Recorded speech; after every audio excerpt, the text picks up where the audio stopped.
night tights. Damn, I started close to on time. This is pretty good. We have a hell of a panel tonight. So let's get started with the introductions, and we will go ladies first. So we have moderator. She just started her own channel and she's off to the race. She's got over 500 subs. By the end of this evening, maybe she'll have 1,000. We're going to put the link in the description. It's Geeky Candy. Hello, Candy. How are you? I'm doing great. Thanks for having me on. Yeah, my name's Candace, aka Geeky Candy, and I bring like random little sweet fixes of geeky content here and there. Things I'm currently following are the Star Wars, including the Mandalorian series set to debut on November 12th on Disney Plus. I already have a video about why I'm excited about it. Make sure you check that out after this. And I'm also following The Expanse and the Orville. So as soon as Orville next year, Expanse later this year, I'm super excited. Going to be doing reviews for that. And last but not least, I'm starting to incorporate gameplay live streams on my channel, and I'm going to start that on November 15th, I believe, when I think it's November 15th when Star Wars Fallen Order comes out. So if you want to see any of that, come stop by, subscribe, and we'll chat. That was an intro right there. That Good was job, Candy. Very well, right? Yeah. I've only been practicing like all day, so that's all right. Well done. Well done. Next, we have, for the first time on this channel, Kelly, the Jedi Bunny. Hello, Kelly. How are you? Hey, guys. I'm great. I'm happy to be here, and I don't have an intro prepared, but just hello and welcome, and I'm very happy to be here with all of you fellow geeks and nerds. Geeks and nerds and geeks. Next, the final lady on our panel, Auntie Trekker. Hello, how are you? Hi, Nerdrotic, let me say this. First of all, thank you, because everybody knows that I identify as a black lesbian. So I really appreciate you putting me on, putting me up front with the ladies. No, I am Auntie Trekker. If you haven't seen my channel, it's called Auntie Trekker. I am a talking piece of crap, and I mean that quite literally. This is what I usually look like on my channel. And which, by the way, there's actually a reason for that. My basic philosophy in life is what I call #MePoo, meaning that I'm going to call you a piece of crap, but I fully acknowledge that I am one as well. We are all flawed human beings. And we can fight all day long, but that doesn't mean we have to hate each other. So that's kind of my just life philosophy there. But thank you for having me, Gary. We've known each other for a long time, but we just haven't managed to hook up here. So I'm looking forward to this. I am too. And then, of course, we have the godly man, the doing God's work, teaching the youth of this nation, hopefully teaching them right, one youth at a time. Odin, he's got a movie blog, but tonight he likes pancakes. That is true. Yes, I'm Odin of Pancakes. Thank you for having me on the channel again. And yeah, I'm just so excited because I've never done this before. And it's exciting. Thanks. Live streaming is so much fun. Oh my God, Gary. Yes, it is. It is. Last but not least, you know him, you love him, you want to cancel him. D-Day Cobra himself, Jeremy. What's up, man? What's up, Nerdrotic and Nation? It's Jeremy. This will be the final week that Geeks and Gamers has more subs than Nerdrotic, so I'm gonna live that up because he's getting about 12,000 a day, it seems, lately.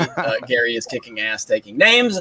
Happy to be here with Candy, Odin, Jedi Bunny, and Anti-Trekker. And Anti-Trekker, I can confirm because he called me a piece of poop, and we're still here and we're friends. So it's all good. Anti-Trekker does not hate Jeremy. Jeremy does not hate Anti-Trekker. We're grown men, and we can criticize each other when we want to, and we can still be friends afterwards. The rumors of a feud between me and Jeremy are greatly exexaggerated.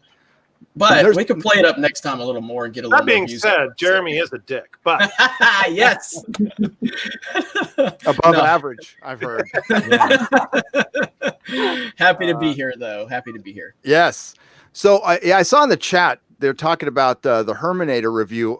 There is if you are into sailing the high seas, there is a copy running around the internet. I heard if you don't want to pay for it. That's terrible news, and you should never do that. That's terrible. You should. I allegedly got it. Allegedly, so you could allegedly ask me for it. Allegedly, of course. Yeah, I may have gotten one. Not at all. So you don't want to ask me for it at all. Yeah, allegedly. Yes. Allegedly. Yes. It's terrible. I heard it's terrible. Awful. It's Um, theft. It's theft. That's what it is. It's well, isn't it 9/10 of the law or something like that? Probably depends who made it. Yeah. Good point. Sorry. Well, according to some, that is true. Well, wait a minute, but let me ask you: if Terminator steals from other movies and then you steal Terminator, are you stealing or are you going to return it to its rightful owners? That's a Is good that rule point. that two negatives equal positive? I don't know. That's right. Or what if you steal it, but then give it a good review, and that translates to 10 or 15 extra ticket sales? Didn't you technically help it? So Yeah. would it really be stealing? Just Well, saying, technicalities. I'm just going to identify it as a communist and take it for the state. There you So go. the state of me. There you go. Yeah. Speaking of which, I been kind of staying away from Twitter. It's been kind of I usually don't notice the stuff, but it must be bad because I'm starting to notice the some of the stuff coming my way. And I think Candace has gotten some too. Criticizing Watchmen is stepping into a quagmire that is unbelievable. It's unbelievable. I love it. And somebody wrote an article. They didn't mention my name or Doomcock's name or anybody's name, but we know who they're talking about. They mentioned YouTube a couple of times. So we'll go over that, but we got to start out. Star Wars has been just sucking all the oxygen out of everything this week with the trailer. How are those downvotes going, by the way? I haven't. I need to check. We've got to be closing in on at least 90,000. I haven't looked in a couple days though. So we've had time to digest it and everything. Well, first of all, I didn't watch your video yet, Anti-Trekker. Sue me. What were your thoughts on the Rise of Skywalker trailer? All right, so let me say this off the bat. Credit where credit is due. Some of the most beautiful visual effects I've ever seen, period. It's an absolutely gorgeous trailer from start to finish. Some great cinematography, just some absolutely beautiful stuff. But I summed up my review with the line from Macbeth. It is a tale told by an idiot, full of sound and fury, signifying nothing. Yes. There is absolutely zero substance whatsoever to this trailer. And that's what really bothers me, because at this point, we, the fans, have really been burned by the last two Star Wars films. They need to win us back. And showing us good visual effects, I don't think there's a person on earth that's not expecting cutting-edge special effects from a freaking Star Wars movie. Mm-hmm. What we want to see is, what is this movie about? How is this movie going to turn around the debacle that was The Last Jedi? And we get nothing. Yep. Well, I mean, and I think it's interesting. Here's the interesting part, and I'm going to continue to do it. I know they've been memeing me about it, and I don't care. Kylo Ren's helmet. Why did you show him repairing the damn thing and he don't even have it on? I mean, they don't even, why? I mean, it's a serious problem for me. Again, you go back to the original trilogy. If Vader's just taking his helmet off casually all through A New Hope, and, then it just, it eliminates the mystery of the character. And I've said many times at the end of the Force Awakens, when Rey slashed him across his face, we should have never saw his face again. He should have showed up in Episode 8 with a mask, showing some anger, and then it makes the audience curious, what does he look like now? And that could be his, anger towards Rey, but whatever. That's neither here nor there. They showed him repairing the helmet in the first teaser, and he doesn't even have the damn thing on, except for that one scene where I guess they destroyed the Vader shrine. But I was about to say that you're about to give some more fuel to your best fan. yeah. So. That scene where he was just walking out in the rain looking like a ticked off wet dog. It would have looked so much more threatening if he had. That's when I started to really get mad. When I saw that part, I was like, okay, we've seen this how many times now where it's her versus him. It's so boring. It's so boring. And he I feel bad for him, because I mean, how much emotion can you really evoke at that time when you've done it over and over and over again? Yes, I'm going against you again. I'm sorry. Okay. And just the helmet would have been great there. It would have helped. It still would have taken away from the awful plot line of them versus each other. But at least he would have been, I don't know. In my head, I would have liked it a lot more. I just wish, I don't want to see his face. I don't know. I'm sorry. I don't know if that makes me sound mean. I don't like his face. I think he looks cute. Actually, you know what, Odin? I think you kind of unintentionally hit on the whole point of this, is that they think Adam Driver is a pretty boy. They want to show his face. His agent wants his face on screen. And it's just like, why is it that in every single Tobey Maguire Spider-Man film, his mask gets shredded, right? We have to see the actor's face because actors are so full of themselves. And honestly, I think that's why we don't see the mask. He would be a better character with the mask. Much better. I totally agree. And that's why, getting actors that are, he was well known. And that's very un-Star Wars. Nobody knew who anybody was except for Alec Guinness when Star Wars came out, and Tarkin, but like the main characters, nobody knew who any of those people were, and you were free to do stuff like that. And I'm with Jeremy on the mask thing. I'm always maybe too much of a purist in superhero films with the costumes. Like if it's, a lot of superhero films to this day are just people in their street clothes calling themselves a superhero, but they're really not. Like Iron Fist was never Iron Fist. Right. Luke Cage was never really Luke Cage. They never had any, and Luke Cage does have a costume. And they never look like the superheroes. They just, the Bloodshot thing. I just saw the Bloodshot trailer. I didn't see Bloodshot anywhere. I saw Vin Diesel, but I didn't see Bloodshot. So yeah, I'm with you on that one. That would have made a difference, but I don't know where you found. I thank you for finding that Macbeth quote. That is pretty much Brilliant. that sums up Jar Jar Abrams perfectly. I've been looking for that for a couple of years. That's it. Yeah, I don't think there's a better way to describe it. And of course, William Shakespeare, probably the greatest writer who ever lived. So he wrote the review for this film, hundreds of years ago. So props to Bill. He was, in a lot of ways, the Mike Zero of his time. He was. Yeah. He even invented the dartboard so he could have one behind him. Yeah. We love The tragedy of all of this, though, is John Williams. This is his last time before he retires. And what a legend. For those of you who are not familiar with John Williams and his history, we're talking all the Star Wars, Jurassic Park 1 and 2, E.T., Home Alone 1 and 2. I mean, anything you can recall growing up, pretty much that you remember the score, he probably did it. And this is what he's finishing his career on. That's the real tragedy of this. I'm just saying. I agree. When I was a kid, I was a fan of John Williams more than typical pop music of the day. So yeah, I had the Raiders soundtrack, I had the Star Wars soundtrack, I had the Jaws soundtrack.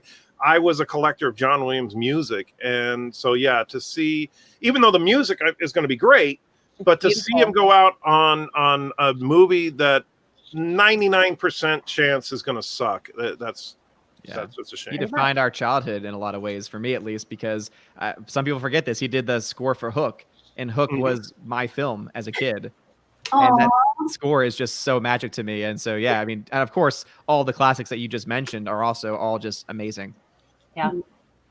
Well, I mean, it's I think that's the one thing that all Star Wars fans are going to look at in this whole trilogy. Even though it's a little underwhelming with John Williams' score, it's still they're still probably the best part of this trilogy. From beginning to end. But I think Trekker nailed it with the terms of, like, it is beautifully shot, and that's what's going to pull a lot of people in. Is the general audience is going to see this as the visual masterpiece that it will probably end up being. But what is this movie about? I don't know. Does anybody know what this movie's about? I don't know. Icebergs in space. Yeah, one of the top comments on the video that I read that I loved was somebody said, "I still don't have any idea what this trilogy is about." And I was like, exactly. It had like over 100 upvotes, I think. Well, Yep. More than that. And it's a good point. It's like, what is this trilogy about? It feels so hollow. And visually, yeah, it looks great. But what's underneath it? Where are the character arcs? Where's the development? Where's the narrative structure is so hollow to me.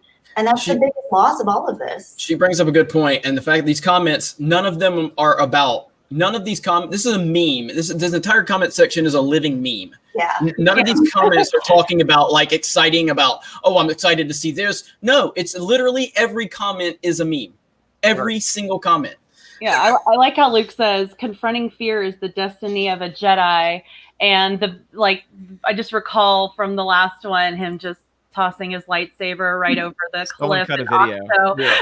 Did you guys? Yeah. Jeremy Johns did a tweet about that, and I recalled that exact same thing when I saw that. It made no sense to me. This is like reverse arc here. It's it blows my mind. I'm taken aback. Gary, did you see that? Yeah, I did. John's. Yeah. Okay, because I was going to pull it Perfect. up if you didn't seen it yet, or if Pull it up. Pull it up. I've got it. I want to show it to people. I've got it pulled up right now. I love that Star Wars fans are seeing what Star Trek fans have been screaming about for 3 years, because this is J.J. Abrams' dialogue is stand up so you don't fall down, rise up so you can look over things. You know, it's like really innocuous bullshit, meaningless statements that sound great in a trailer. He directs 2-hour trailers. They're going to look fantastic and mean nothing. There's going to be no interconnectivity between this. What's all the substance to the scenes you're looking at in the trailer? You've seen it. There is nothing more. Well, you know, here's the funny thing, Gary, and I think this kind of sums up the problem with Lucasfilm's take on filmmaking right now, is anybody that's excited about Star Wars as of right now is excited about the stuff we're talking about, the look at the cool shot of the Imperial fleet. Ooh, look at all the rebel ships. Ooh, look at the iceberg in space. Ooh, that looks cool. Now think back a couple of years ago when Infinity War was coming. And what were people talking about? Oh, man, I can't wait to see Iron Man and Rocket argue. Oh, I can't wait to see, Steve Rogers and Iron Man work their differences out. It was about the characters, not about we want to see Thanos kick ass. We want, it was about seeing these characters interacting and their stories, not just about the spectacle. The spectacle was there and made it exciting, but the spectacle is not the story. It's true. That's very true. I've got it pulled up, Gary. You ready? You got it? Okay, man. This is so good for anybody that has not seen this yet. It is brilliant. Okay. Did you share it? So hang on. I thought I clicked it. My internet has been lagging for some ropes up. Hang there on. It is. No, we got it. I didn't do the audio. Boomer. Hang on. I always forget that. Right. Why does it just let you lock on that audio? Okay, you guys ready? All right, here we go. Have some good moments that I do like that one line in this trailer with Luke. Confronting fear. My internet's crap right now. I completely agree, Luke. Absolutely. It looks okay. That is a factual statement about a Jedi. All right, I'm going to overlay the two, and I'm just going to see what it looks like. Confronting fear. It's the destiny of a Jedi. Yeah. I apologize for my internet. It's crap. It's okay. Mine is too. It sums it all up perfectly with that little snippet. I think it makes no sense. It's backwards, but hey, the graphics are cool. So Yeah, I mean it's.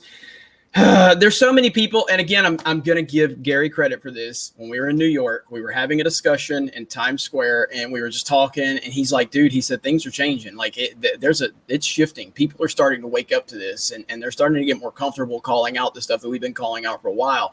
I'm like, let's make a video about that. We made a video about it, and you're starting to see different people every day just really waking up to this. We haven't just been doing this just because it gets us views. We've been doing it because people are angry about this, and certain people got there before others, and that's fine. Jeff from World Class Bullshitters was there well before I was, and it took me to get to The Last Jedi, and it took some people to Solo, but generally speaking, you're looking at it across the board with Watchmen, with Star Trek, which I'm not versed in, but you guys obviously are. And it's just across the board, our media is being destroyed by nonsensical identity politics and not respecting the source material. And people are fed up with it. You're eventually going to piss everybody off. And it's just going to be a tidal wave. And we're just here to tell it like it is, and people are waking up to it, and we're happy about that. And yes, Jeremy is on AOL right now. I kind of hope this situation is like a Game of Thrones situation where all of a sudden last season, last episode, at the very least, people wake up and say, holy crap, this is bad, and it's been bad for a while. I hope people look to this film coming out and say, oh, wow, I really didn't care about any of these characters. Man, oh man, what happened to Star Wars? I'm hoping that this might be the final red pill moment for a lot of people. Yeah.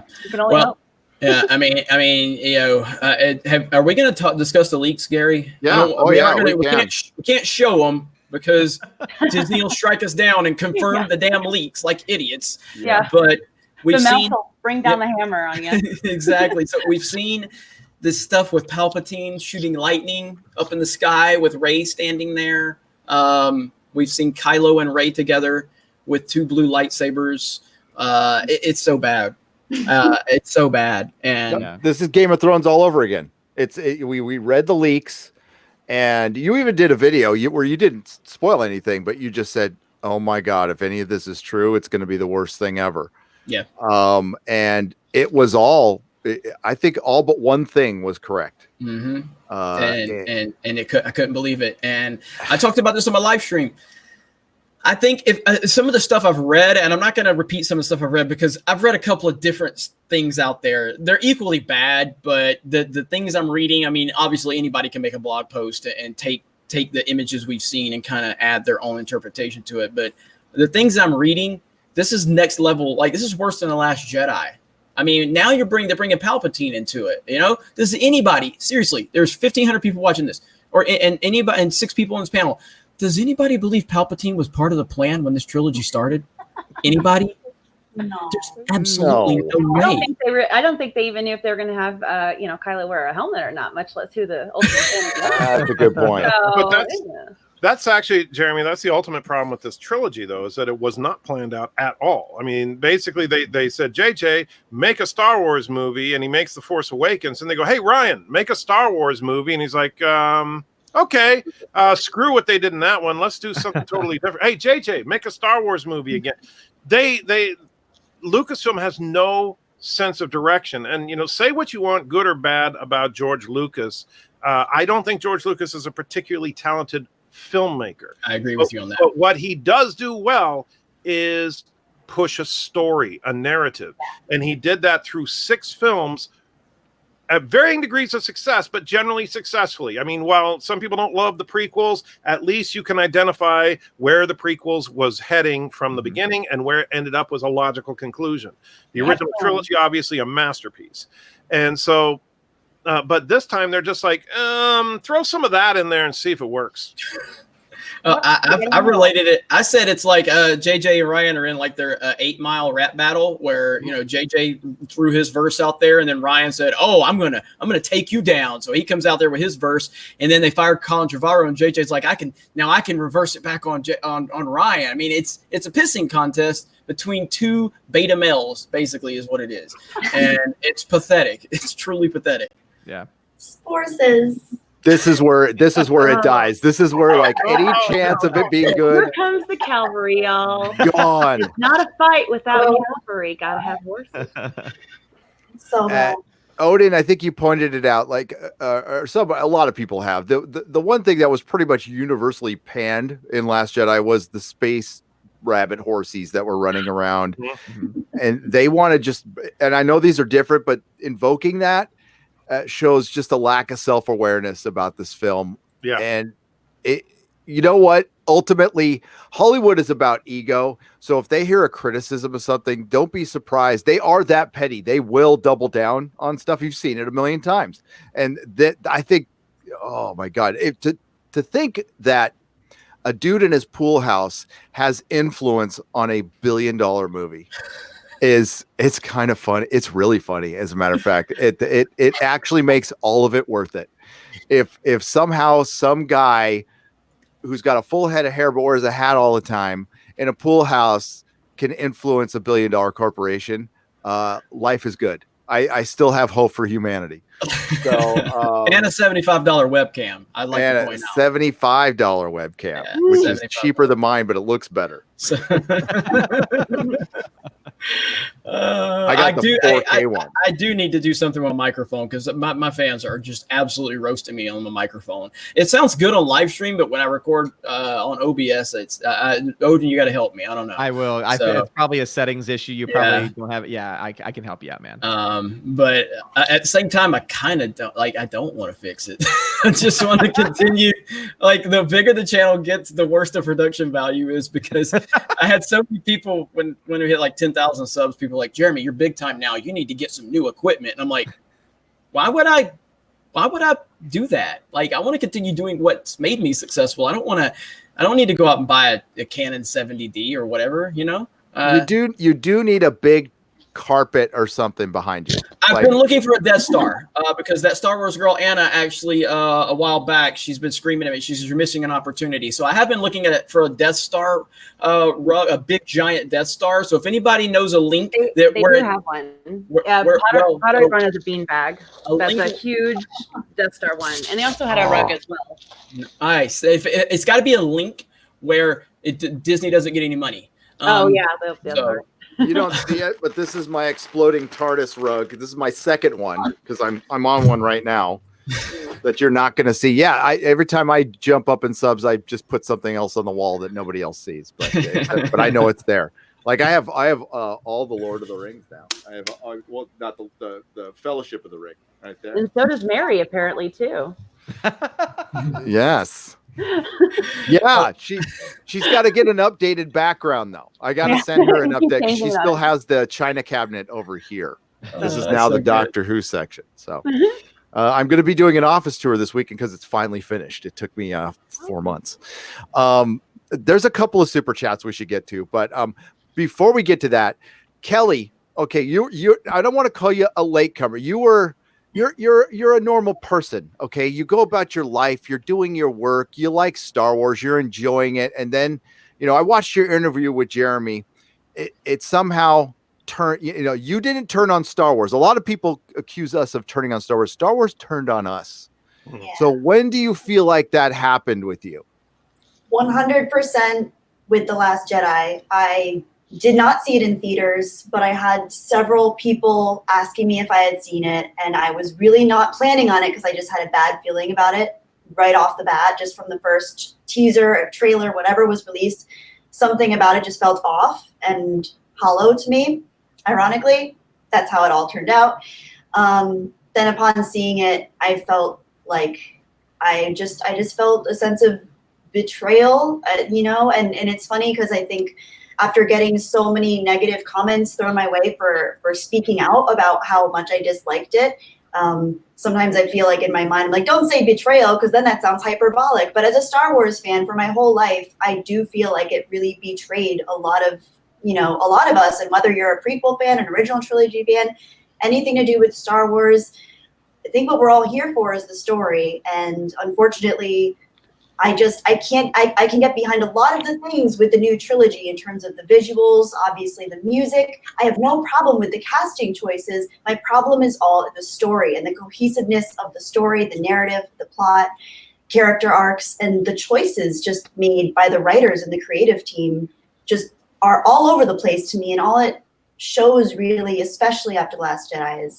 is laziness and sloppiness and something that just feels like a complete money grab. So yeah, that's it. Well said. Perfect.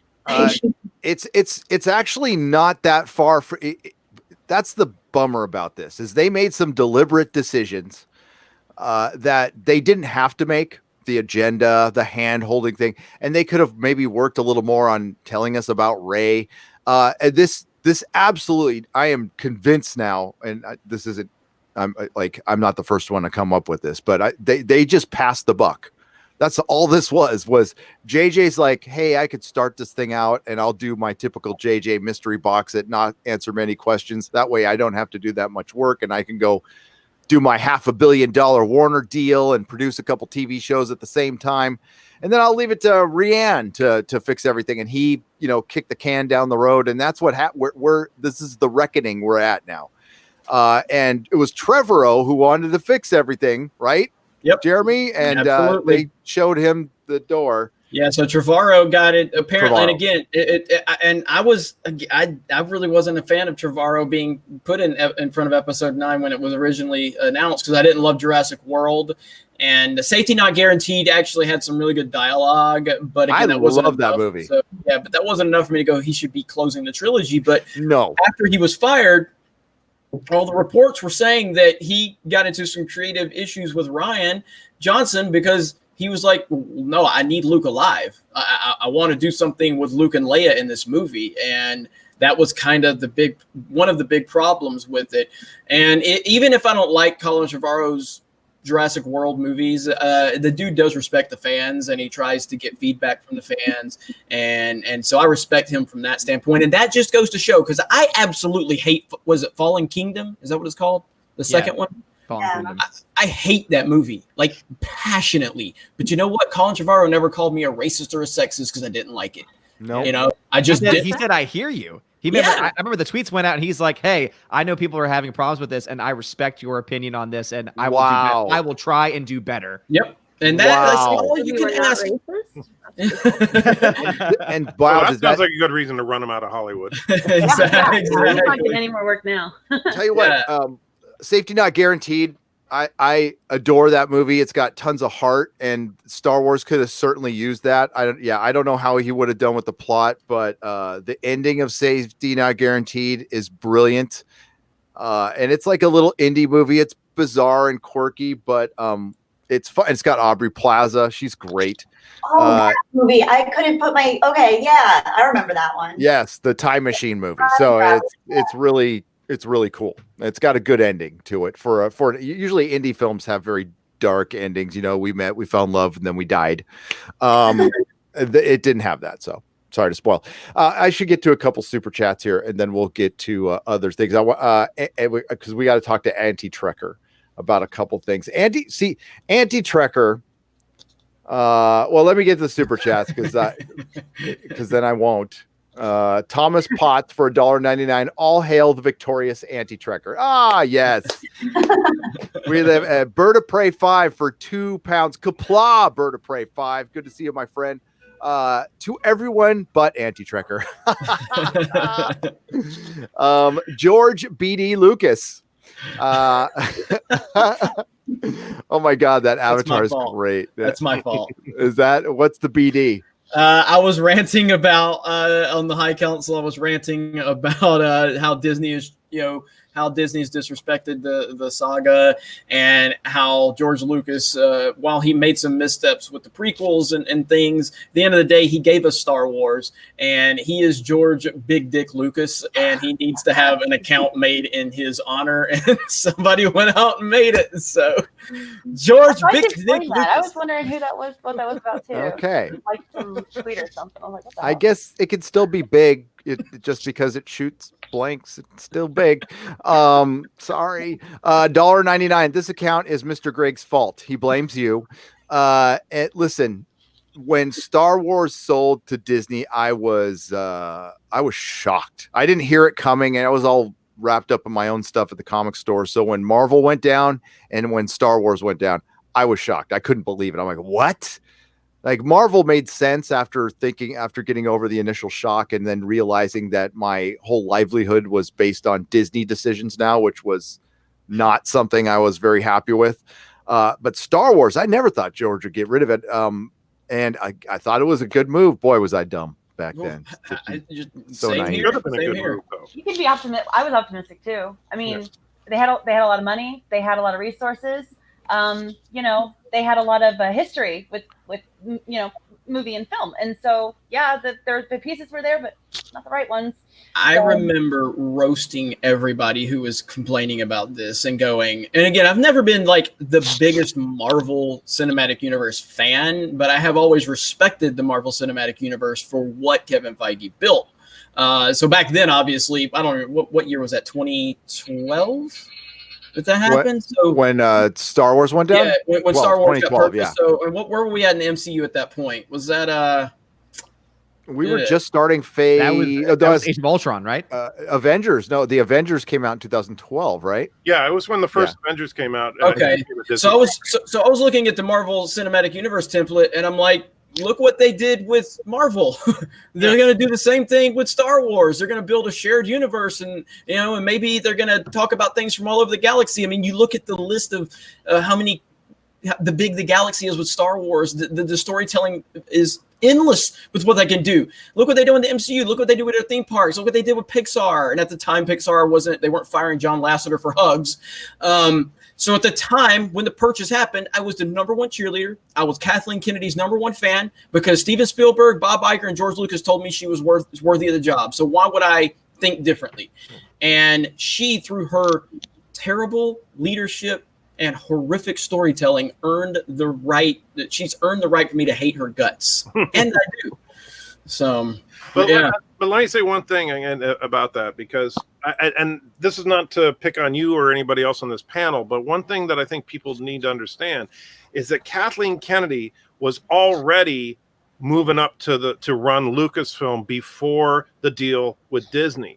So I genuinely don't think that if the deal with Disney had not gone through, we would have gotten awesome Star Wars, because Kathleen Kennedy was heading up Lucasfilm regardless of whether it was owned by Disney or owned by George. Now, I think it's possible that George's stories probably would have gotten treatment, but does that necessarily mean they would have been awesome? Because would she have still turned to J.J. Abrams and Rian Johnson and done the mess that she did?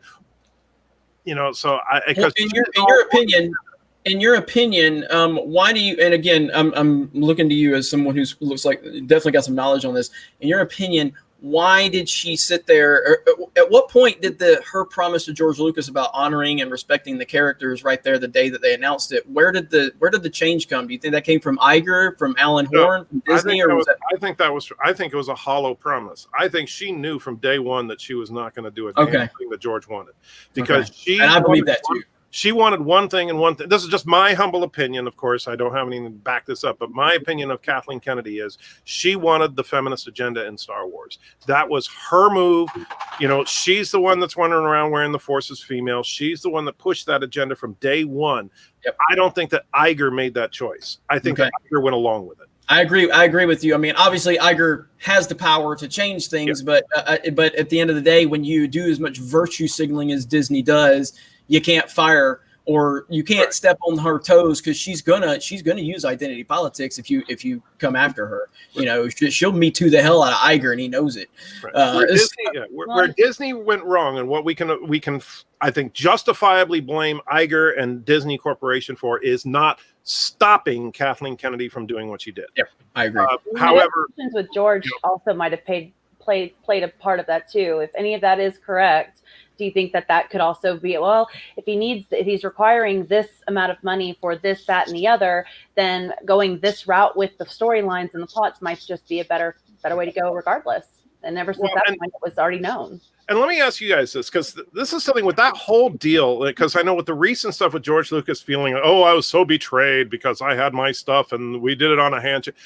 I want to say I think that's a load of crap, because are you seriously going to tell me that George Lucas, when making a deal that was going to give him a check for $4.5 billion, didn't know the stipulations of the deal?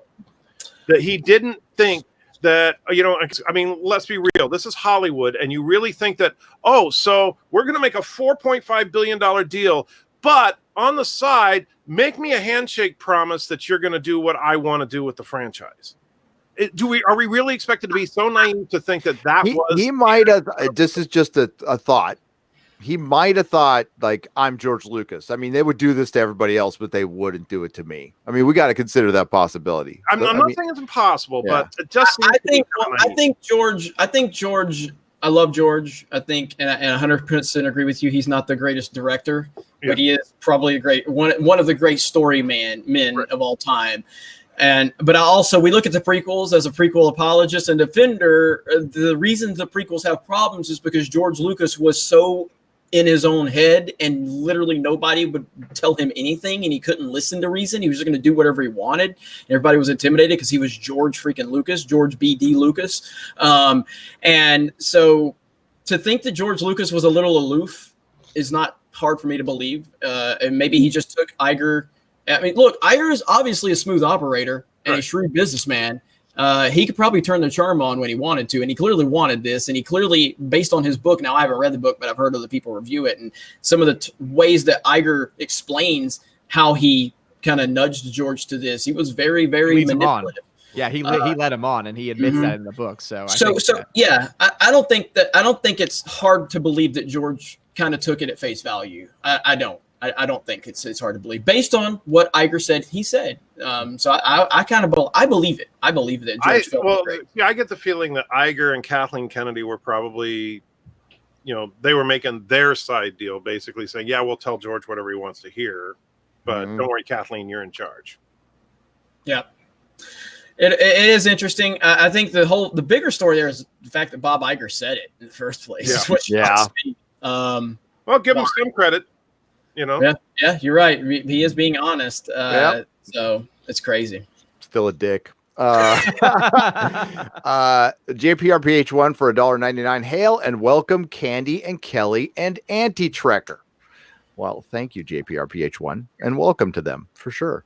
The Phantom Menace for $5. I won some money at a casino. Take my money. Yeah, congratulations. Nice. Thanks for giving it to me. You should have kept it. I mean, no, thank you. And thank you, Phantom Menace, for all you do.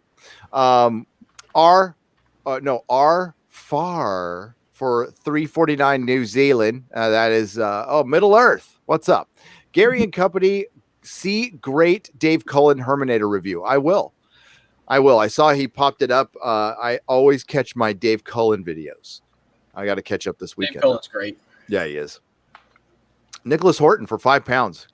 Hail, everyone. Kevin Feige is eyeing Brie Larson to play Ahsoka Tano. If true, it'll make me lots of emojis saying effing furious. And we will get to that in a moment because I want to hear. I know Jeremy's probably got a video, so if you want to hold back on it, that's cool. I mean, you can give your soft take. If you want. I mean, I don't. People in the chat have been like, Jeremy must not know. I've got a video pulled up from 4 months ago where I talked about that. This is what Disney wants. It's titled Star Wars Queen Brie Larson to play Ahsoka Tano. I mean, this is 4 months old. I remember that. Dude, that's actually Tom brought this up on Twitter last night. That's now the third recycled article I can think of that's popped up in the last couple days. Mm-hmm. I don't know if it's a slow news day, but the whole female Gandalf thing, Digital Spy pretty much plagiarized that New Zealand article from a month ago and popped that up again. And there was something else. That's weird. Yeah. I mean, there's enough news out there. We don't need to be making up any new stuff, guys. Maybe you should just try to re-release your video and see if that works. I've got another one coming tonight. So. There you go. Trek Dog for £10.99. Hail, Gary. Nice to catch you all live. Bad day. The Trek Dog is sick. Oh, no. Just came home from the vet. Thank you for the great work and a little distraction. Love for the doggos. Much love for your doggo, Trek Dog. And I see little Trek Dog in the avatar there. I hope he's okay. He or she is okay. Everybody pet your doggo for Trek Doggo. Dogs are the best. They are the best. The Zardoz for $50, guys. $50. Nice. The Zardoz. Keep focused on defending the truth. The access media are the defender of lies. We must have the wisdom to tell the difference between the two. Yes, absolutely. While I mean, none of us here, I don't want to speak for everybody, think we're a news agency. We're just humble folks with an internet connection and an opinion. And that's what people come for. They come for the editorial, the opinion. Reporting news is something I don't want to get involved in because then you just have to be chasing a story and you have to be first all the time. And that's way too much work. I'd rather just, have my unsolicited opinion based on, half truths. And that's fine. I'm okay with that because it's just my opinion. But we do need to watch ourselves. You're right. That is true. We don't want to press the hyperbole either.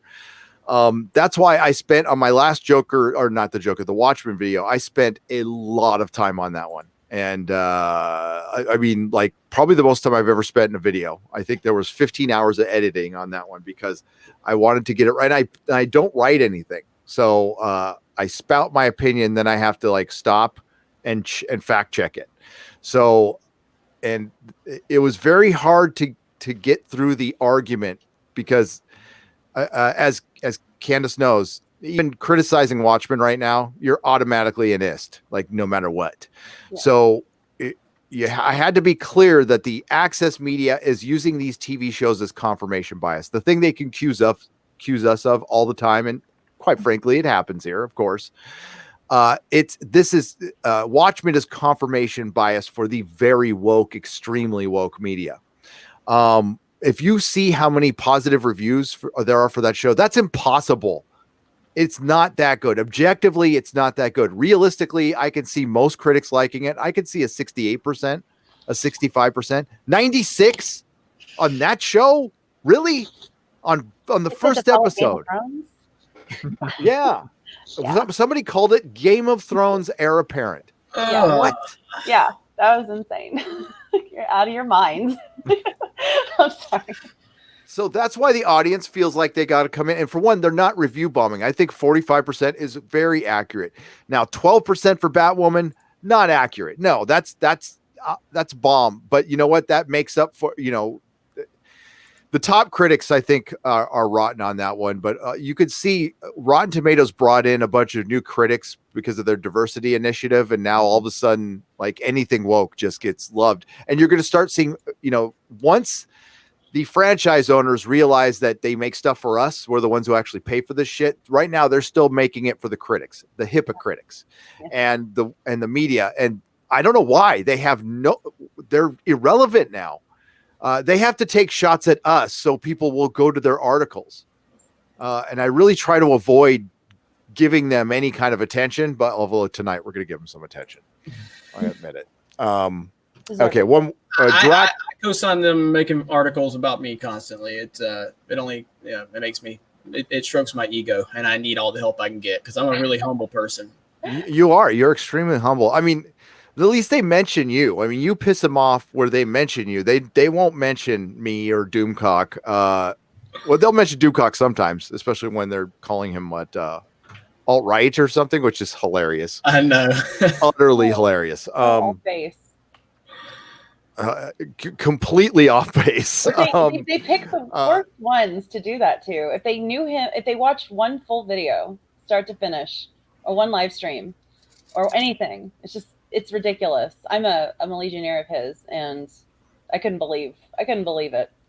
Yeah, I think that no. And that shows that they're not paying attention. I mean, if they get that impression from watching like 5 seconds of one of my videos, yes, I could get it. I'm white. I got a beard, so obviously I'm the worst kind of alt-right. Oh wow, California. So yes, I'm in San Francisco. God damn. Writing errands today was I hate this place, man. This is why I don't leave my house. This is I guess that's why I'm glad YouTube worked out, because I wasn't leaving my house. I have no desire to go out in San Francisco. Going out in those streets makes me crazy.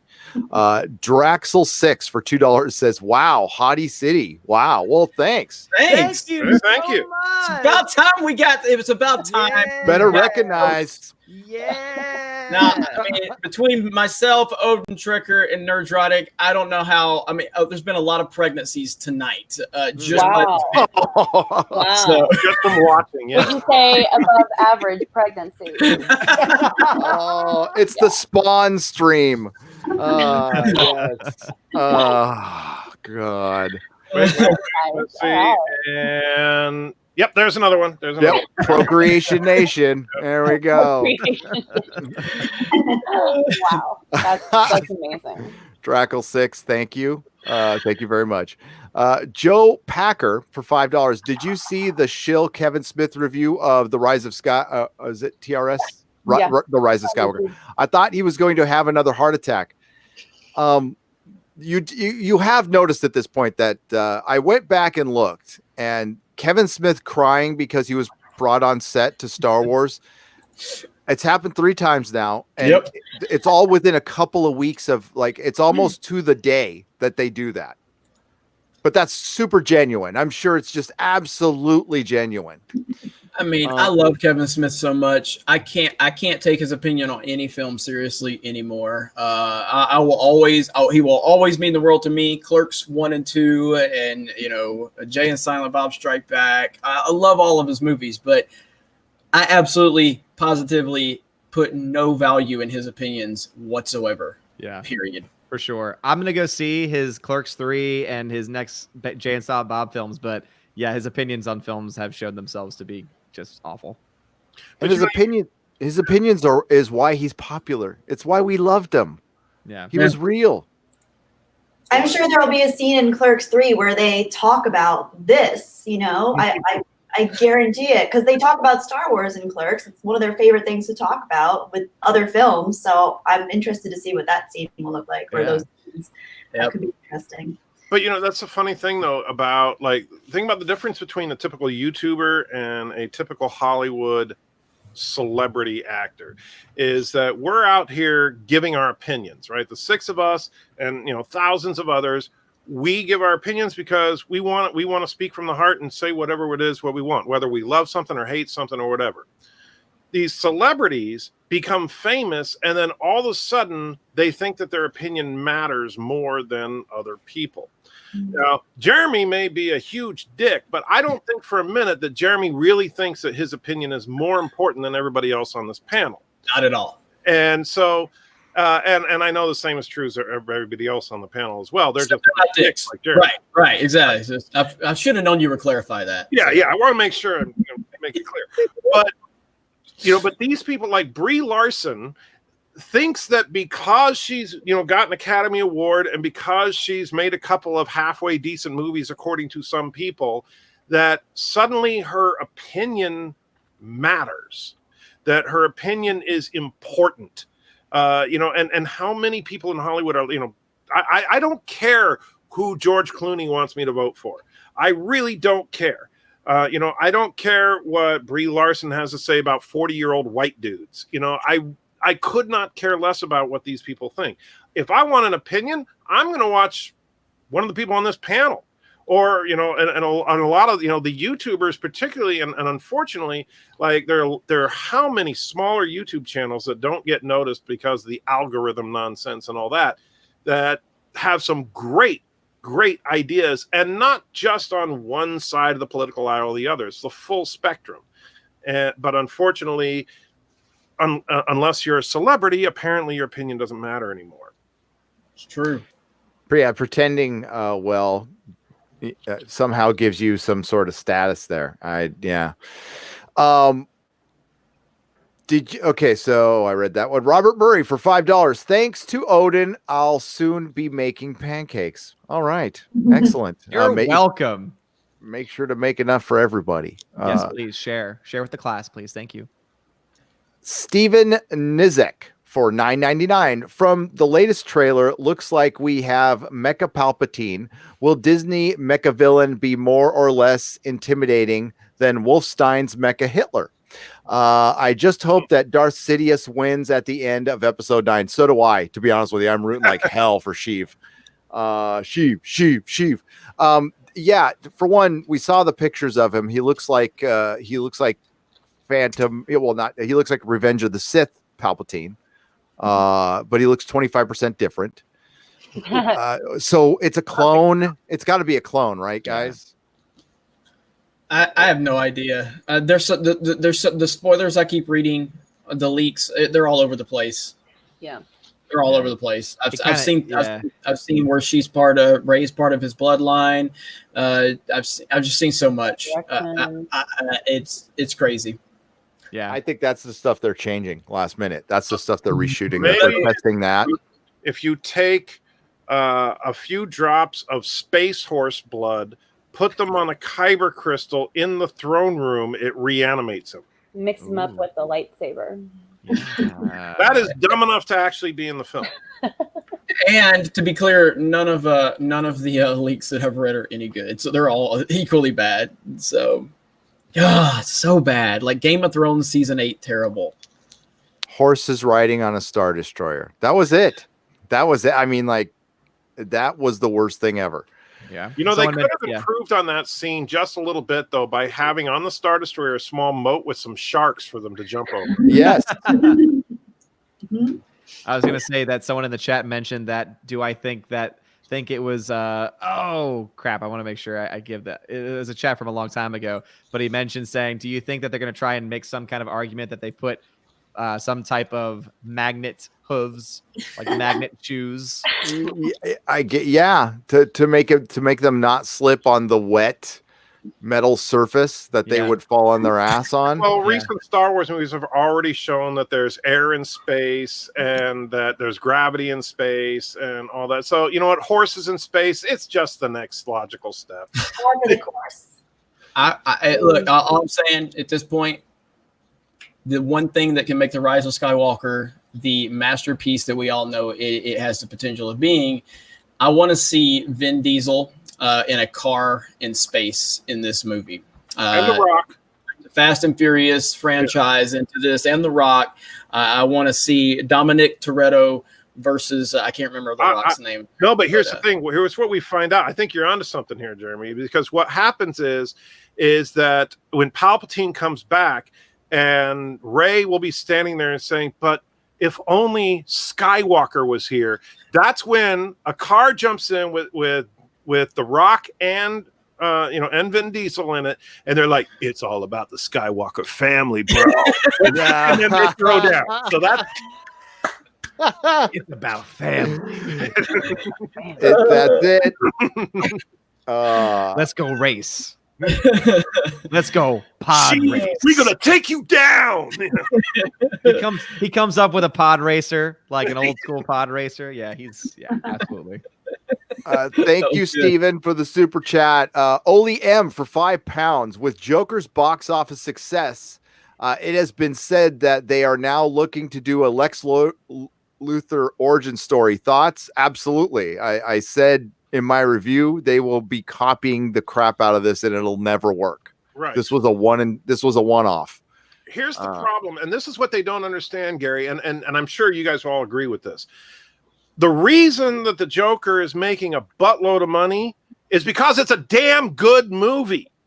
All right? That's it. That's all you got to do is make a damn good movie, and people will flock to the box office because this year people are starving for good quality films. Just saying, let's see, R-rated, supervillain, no heroes.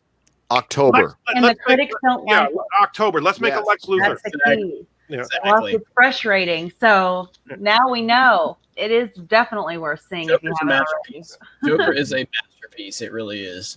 Yeah. So worth a repeat viewing if you haven't already. It is. What's it at, Odin?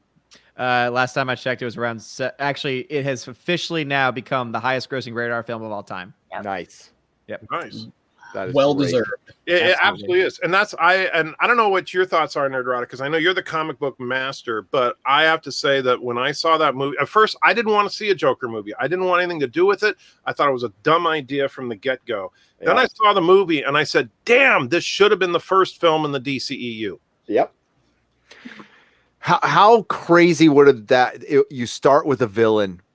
You start with the villain and you crack it open from there. And why the hell not? And I was completely against everything about this film. And this is proof. Art wins out every single time. If it's good art, I don't care who's starring on it. You know what? If freaking Jodie Whittaker had good writing, I would have been won over instantly. If Watchmen HBO had good writing, I'd have been won over instantly. It's not hard. But the commonality is bad reboot. We got Damon Lindelof, Alex Kurtzman, J.J. Abrams. They are the epitome of all style, no substance. And now everybody's starting to see, yes, the Star Wars Collapse, the name of this, Disney Star Wars Collapse, is going to be bigger than Game of Thrones. You're going to be able to hear it. It'll be the collapse heard around the world, and the rest, the people who have been holding out and bless their hearts, optimism. We want optimistic people out there. We do. They're going to come around. When it comes to Clerks, by the way, we were talking about Clerks. I tell you right now, Randall would have been Phantom Menace. I don't know about Dante, but Randall would have been Phantom Menace. Dante would have been that guy on Twitter calling us toxic. Yeah, but he actually kind of looks like the standard person too, like the EVS standard image, right? Yeah. Mm-hmm. Soy face. No doubt about it. Yeah. Doubt about it. Did y'all happen to see Ryan Reynolds' congratulation on Twitter that was pretty awesome tweet there. I wonder if he's getting a lot of hate for that yet. Probably. Reynolds is a class act, though. I mean, that's. I don't understand when people want to get pissed off about, it doesn't matter, Marvel, DC, whatever. And in fact, Marvel should celebrate when DC does something right. DC should celebrate when Marvel does something right, because that helps the entire genre, not just one. They used to do that in the comics all the time. Yeah. but it's carried over. That's why I think in the far, far future, the most collectible comics will be the Marvel and DC crossovers. They'll never happen again. That will never, ever happen again. I mean, Superman holding Captain America's shield and Thor's hammer. That's fucking awesome. Odin calling Shakespeare Mike Zero, savage take, says Draxel 6 for $2. Thank you. Nimble Navigator 62 for $5 says, in Kingdom of Heaven, Edward Norton wore his mask the whole time. Did he? Yeah, he did. Yeah, that's right. Because a lot of people don't know that it was one of those things that you didn't realize until after the credits, where he plays the character that has leprosy.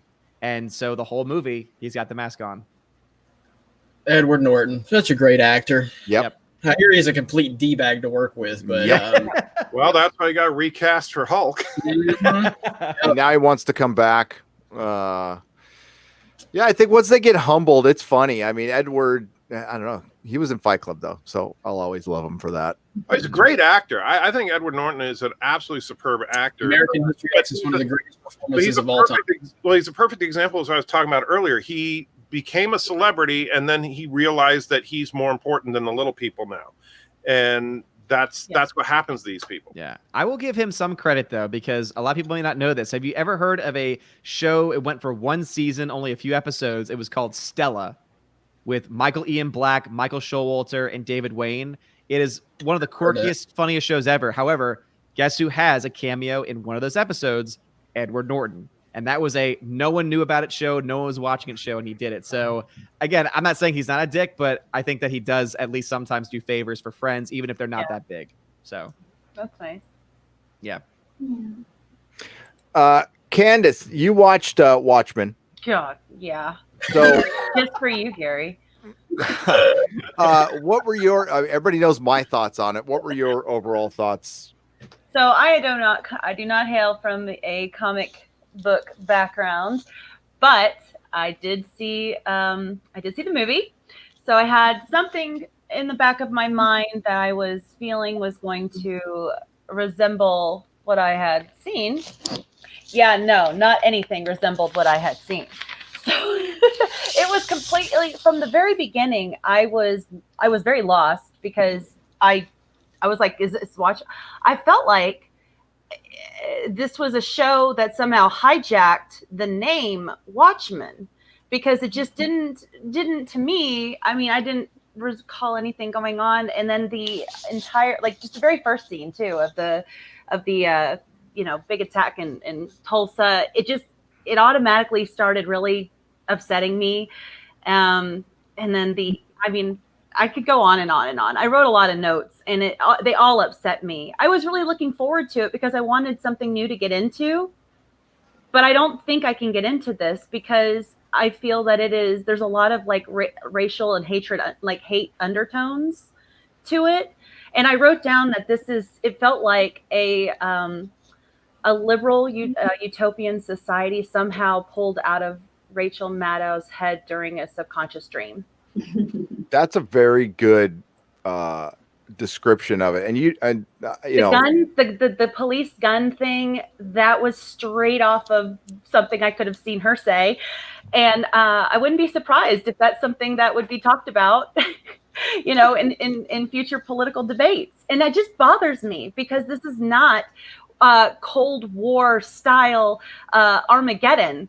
This is not it. And to equate the two, it's embarrassing for them, not knowing really, history and not knowing reality.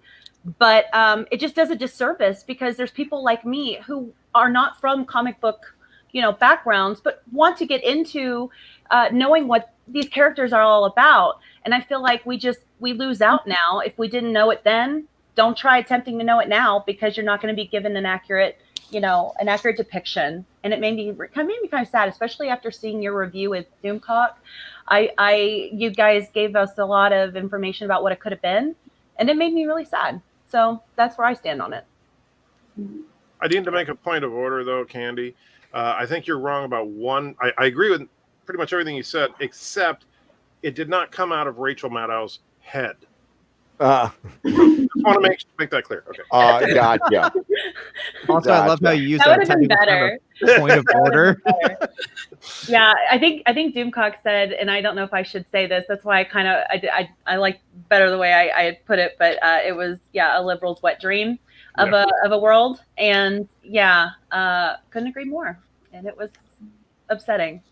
Yep, and they're going to turn that on its head. The thing is, with the Rorschach gang in particular, turning into a white supremacist group is not the worst offense of it. I can certainly the way the New Frontiersman was a magazine he sent his journal to. I can see that being kind of an Alex Jones kind of thing where they take it as a conspiracy that's actually true, and they turn it into kind of a far right, but not racist thing. I think that's where they were playing into the whole 2019 thing. They certainly could have turned it into the direction they were going was probably the right intention, and then they took it way too far to play this false narrative against the Orange Man, and it just turned. And the reason they did that, and that's why it feels repurposed to me. So I've been told by insiders for a year now that this is just a cop drama. It's a cop procedural drama with like very just a light light dusting of superheroes, and the superheroes are just cops that wear ski masks. It's like really half-assed and terrible. It looks awful. It's a joke. And if they smell white supremacy on you, then you are brought in for questioning and hurt very badly because you smell of white supremacy. Seriously? Yes. Oh yeah. He smells like bleach. Like bleach. Oh yeah, and by the way, this is all written by a white guy, like the whitest Whitey McWhite face. I mean, that's usually the one. It's by a man wearing a mask made of mirrors in a room with flashing images that conjure up feelings and images of whiteness and what's the word? Privileged and conservative values and all of these different things that are apparently supposed to conjure up feelings to get somebody to admit that they are the enemy. So I got 3/4 of the way through the first episode and I had to turn it off. It was really just not even for those aspects, just for the writing overall was just all over the place. It just felt like it had no substantial, strong structure or foundation underneath it. It was just all these ideas flashing around, and I couldn't even get through one episode. I commend you guys for being able to do more than I could. I couldn't stick to it. There was a black man that hung a white man up there too. It's just like that they brought in all of these very sad racial undertones throughout it's like they worked overtime to make sure every single scene had something in it that would put that in your head. And it was depressing. It was so depressing. I don't know how they could say it's the heir apparent to Game of Thrones. It's absolutely ridiculous. Well, Game of Thrones season 8 sucked, right? So okay. So I mean that season, then sure, absolutely. That it's along those lines, sure, perhaps. Golly, I could stomach those episodes. I could barely stomach this though. Kelly, you said you got through how much of it? I want to say about 3/4. Where the scene, I don't want to give any spoilers, but it was a scene in a field with cattle, and I was just like, what? Yeah. I mean, you made it further than me. I made it about 15 minutes in, and I couldn't take it. I was just like, this is absolute. And I, while nothing like Gary, I have a little bit of a comic book background, but I have like 5,000 comics. I'm sure Gary has like 500,000 comics. But the so I do love comic books. I love, but this, it felt like, where's the Watchmen? When are we going to get to the Watchmen? I didn't understand. This isn't the Watchmen. This is what this felt like to me was, I like Gary's whole Whitey McWhitington, right? So Whitey McWhitington sitting there going, I really hate myself. How can I write a story about that? And that's what we got, So I think that this is how this person thinks. I think he really thinks that white people are like the white supremacists in this. I think that's what he thinks of white people. He's a self-loathing white person. It must be. It sounded like a big apology for Oscars So White. That's the way it looked like. They conjured up an actual horrific event that was terrible, and used it to get good reviews. And it's okay in some circles. I doubt it's okay in other circles. I'm very, and the thing is, Matt Miller here. I'm focusing on him. The only the clapback I've heard from people is I don't understand the story. So young Matt Miller, youngster. Hey champ. Hey kiddo. I've read Watchmen more than you, and I've sold more copies of Watchmen than you because I read it and I was able to convey the story to customers. I did the math in my head. Believe me, I'm rounding up and down. I think I've sold, and it's not much. I had a small store, 15,000 copies of Watchmen over 10 years. So it's an average of 15 a week, roughly. When the movie came out, it was like printing money. I couldn't keep it in stock. The thing is, the movie killed the sales of the book. It used to sell better prior to the movie because the movie was, in a lot of ways, very accurate to the book, except for the end, of course. But a lot of people haven't read the book. The squid, the squid thing is very important, but it's talked about more than it's not really shown at all until the end. Right, yeah. But they invoke the squid by the raining squid. That's supposed to be a member, but there's like a bunch of dumb. Watchmen should not be basic storytelling. If you're going to be ambitious enough to take on an Alan Moore story, then you better be up to it, and you don't want to pull Alex Kurtzman crap.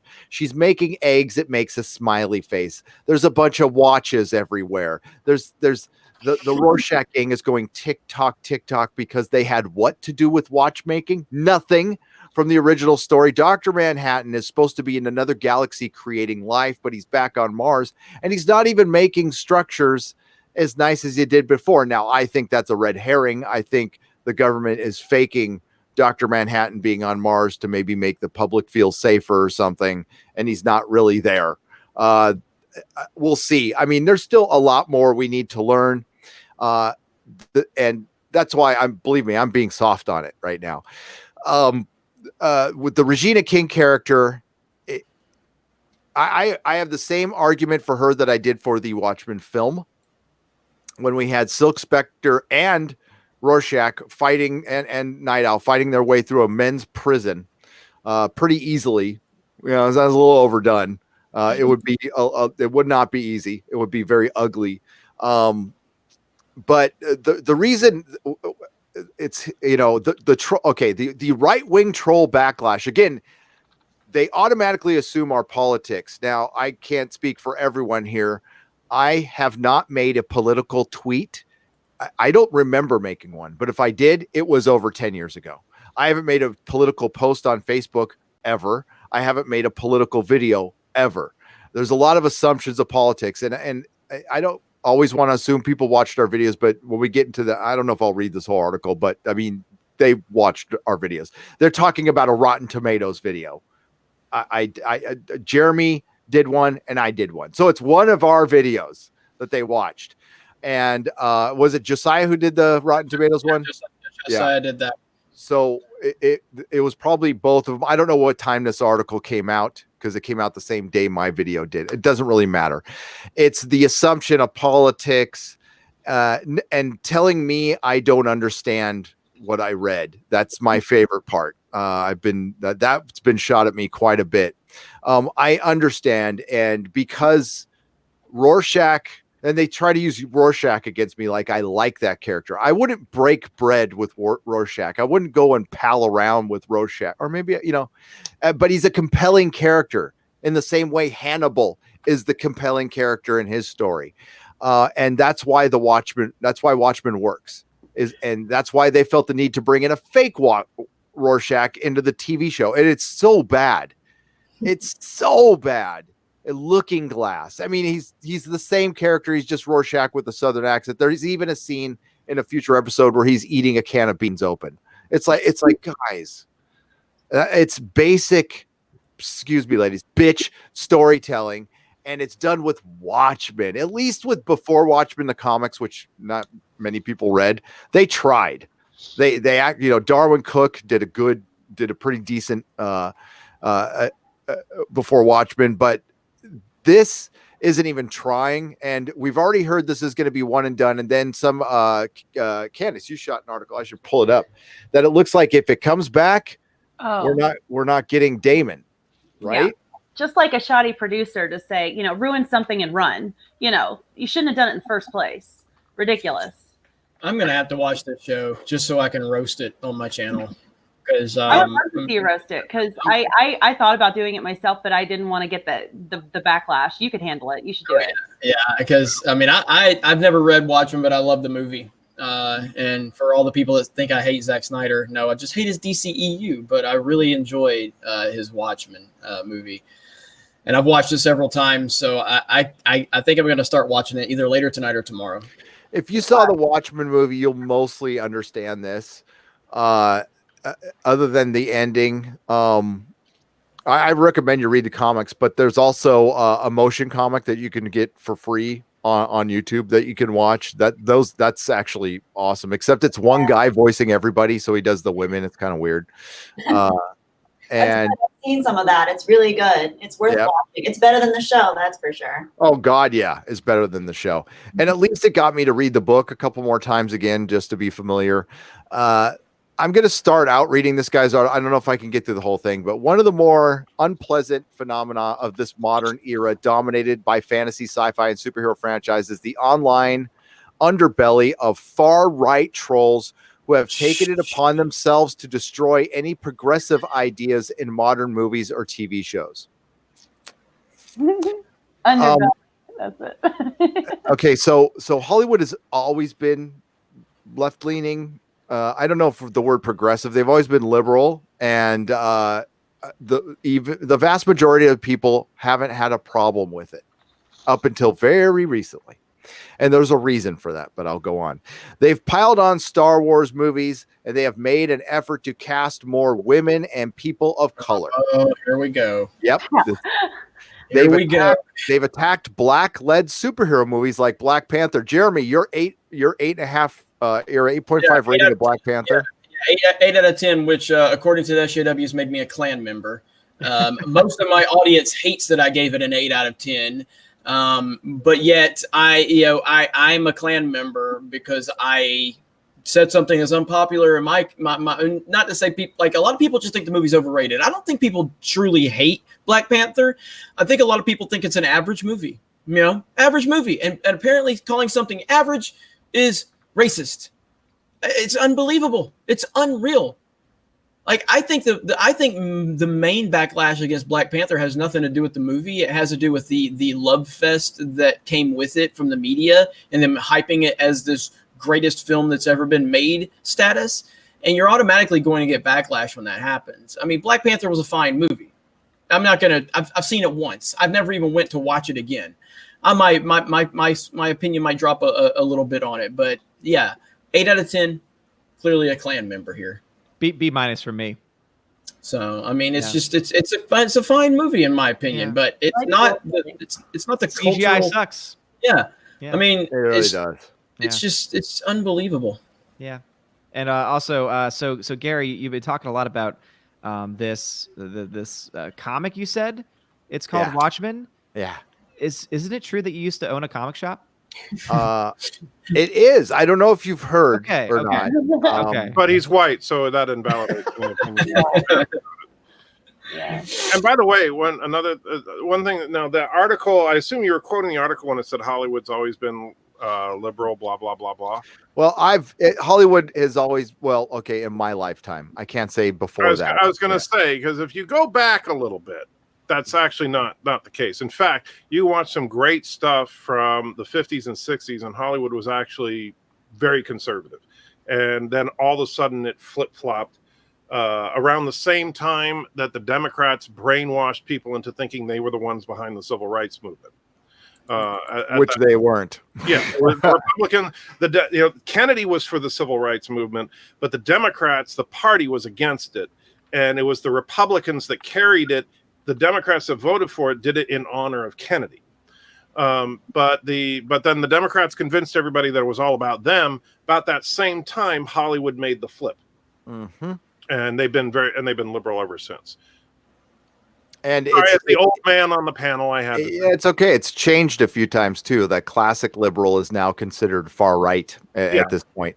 And nobody, I honestly, the only thing I was critical of Black Panther was the woke marketing, because it was very superficial and people just buy into it. A bunch of white billionaires engineer a marketing campaign on Black History Month, and they make a halfway decent movie, and of course it makes $1 billion. Duh. I mean, but they're all, here you go, here's your movie. Aren't you proud of us now? We gave you a movie. I mean, it's they should invest in more characters and do that more is what they should do. And instead of doing the whole, race swapping and stuff, and taking characters that have been built up already and just giving it over. I just feel like if Black Panther did have such success, then continue it. Do it again with someone else.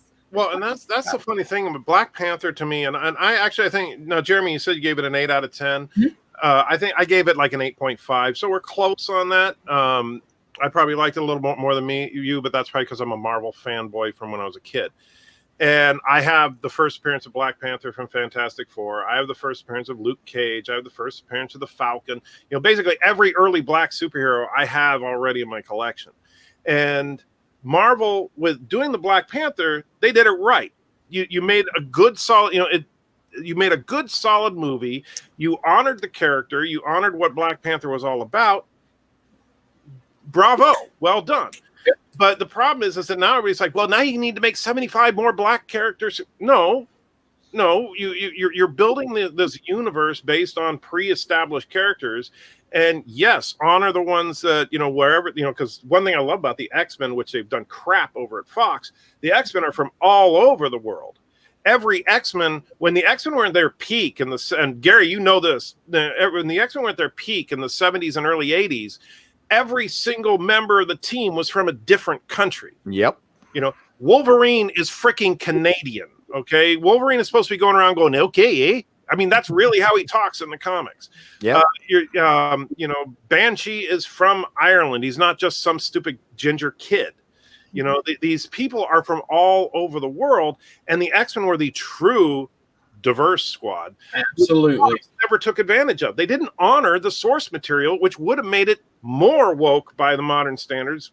I don't know why they didn't. I'm hoping Marvel does when they the hard way out on purpose for some reason. Yeah, you nailed it with the X-Men. I mean, if you want to go with your diversity narrative, feel free to do it. You got the X-Men. You got the X-Men, who's amazingly diverse. Everybody loves all of those characters, some more than others. We all connect to some of those characters for different reasons. Look at the X-Men animated series, one of the great animated series of all time. What was the first episode focused on Jubilee, right? Am I mistaken? Yep. Nobody was like, there's too many women in here. It worked for the storytelling, and nobody had a problem with it. This is not about diversity. This is not about inclusion. This is about forced diversity taking precedent over storytelling. And not only that, but they actually, and in the comics especially, they celebrated true diversity. Not just the fact that people had different skin tones and stuff. Of course, in the X-Men, that includes a lot of people that are blue for whatever reason. But also different. I like that. Different ways of thinking. One thing that I love, and like I said, I know Gary probably knows all this stuff way better than me, but one thing that I really loved are some of the philosophical arguments between different members of the team. Colossus, big Russian dude, and devout atheist on the team, having discussions with characters like Nightcrawler, a German native who is a devout Catholic. And they would actually talk about these things. After he was brutalized by Catholics. Yeah. And he was still devout, loved Kurt Wagner. Nightcrawler is the best character. That's my favorite. I would always play as him in all the video games that had him. I love Nightcrawler. And Alan Cummings played him so well, and he couldn't get along with Bryan Singer. They hated him. A real shame, because I really liked his Nightcrawler. That was, and unfortunately, like in the later X-Men films, they just completely, for whatever reason, got rid of the Catholicism in him, but that was really a defining part of his character, and but that's where Hollywood thinks diversity just means let's fill in the rainbow. They don't think about the fact that true diversity is about different points of view. Yeah. Nope, not at all. They Yep. definitely got rid of the Catholic aspect of the character because, Catholic Church isn't cool anymore, right? Right. No, they're the one that's not okay. Everything else is Yeah. okay except for Everything them. else is fine. Also, by the way, speaking of the show, I must say that as a native New Orleanian, I was offended by that so-called Cajun accent. Oh. Buddy. What do Hey, I have at least it wasn't as bad as Dick Van Dyke trying to be English, all right? Yeah. Mary close. Poppins! Poppins. I loved it though. Chitty bang bang. Yes. That's one of my favorites. Yes. I was trying to find Mrs. Nerdrotic. Everybody hail Mrs. Nerdrotic. She's in the chat. What's up? What? Hail, Miss Nerdrotic. Yes. You're so sweet. Thank you. Oh, Candace, did you get the hat yet, or it's probably If not I there? did, I would have worn it tonight. I Oh, promise. all right. I'm gonna wear it on the next video I make whenever it comes in. Sweet. Yeah. I can't wait. I'm excited to rep it. I will get emails, and you will get emails. I wore it. I wore the hat in my last video because I was sick when I was doing that one. I just didn't feel like, I don't know. I was just hunkering down and trying to get through it. So we'll get back to this article a little bit.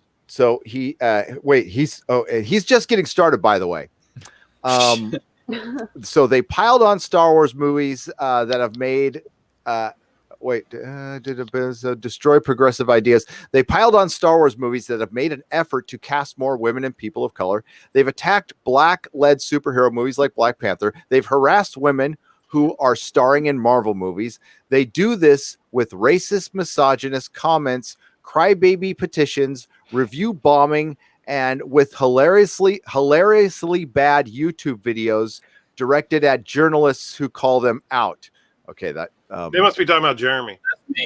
yeah, yeah, so hilariously bad. How many subscribers do you have now, Jeremy? 200,000, 202,000, 203,000. About to break 202.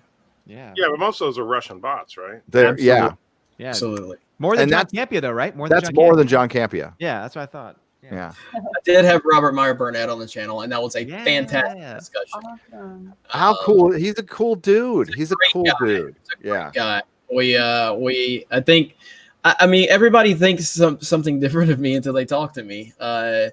But yeah, it was great. We're going to work together more in the future. I would love to have him on for a more in-depth discussion. I had to cut it short because I had bad weather in the area, but it was awesome. So We'll get him on Friday night. Yeah, I love RMB. And I agree with less than half of his takes on especially with the future of the MCU, but I would still hang out with that dude because he's cool. He's willing, he's a good dude. So far, efforts of far-right trolls have been an utter failure. Well, yeah, I guess. I mean, if you're talking about far-right trolls, I'm not going to argue with you, Matt. I say I'm not taking this personally because I'm not a far-right troll.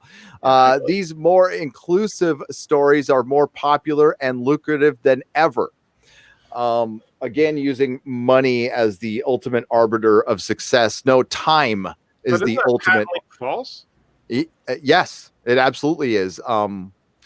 What's the latest example? Watchmen. Watchmen. The ratings were tepid at best. They were expecting it to perform better than Westworld, and it did not. And this is in an era where streaming is more accessible than it was in 2016, and it got half the viewership of Westworld's premiere episode. Batwoman's ratings are going down. That's not a surprise. But it got renewed for the end of the actual, like some people are in the chat saying it got renewed. Well, it just got extended to a full season, which is not a surprise because it doesn't matter what those ratings are. They're going to extend it anyway. Yeah. Oh, yeah. I predict 2 or 3 seasons for Batwoman. Oh, yeah, absolutely. Yeah. I mean, heck, we're going into Star I like their version of Tommy Elliott. That was interesting. Their version of Tommy, yeah. Tommy Trump. Yeah. Yeah. That was really fun. Hush is the orange man. And now the far right trolls are coming for HBO's new Watchmen series. Trolls are are that mad online that the show has the audacity to say that white supremacy is bad. Yes, it is. It is. Nobody disagrees with that. Yeah, it is bad, and it also doesn't exist on the level that any of you lunatics are trying to act like it does. Yeah, it's And so funny. I don't know where the About rest of you guys are from as far as what part of the country or whatever. I happen to live in the middle of Tennessee. Hey, I just are you in Tennessee? I'm in Chattanooga. Yeah. Hey. Oh, very cool. I'm a little north of you in Murfreesboro. Oh, nice. So I've just moved to Tennessee about 5 years ago. I grew up in California. I lived in Portland, Oregon for a long time.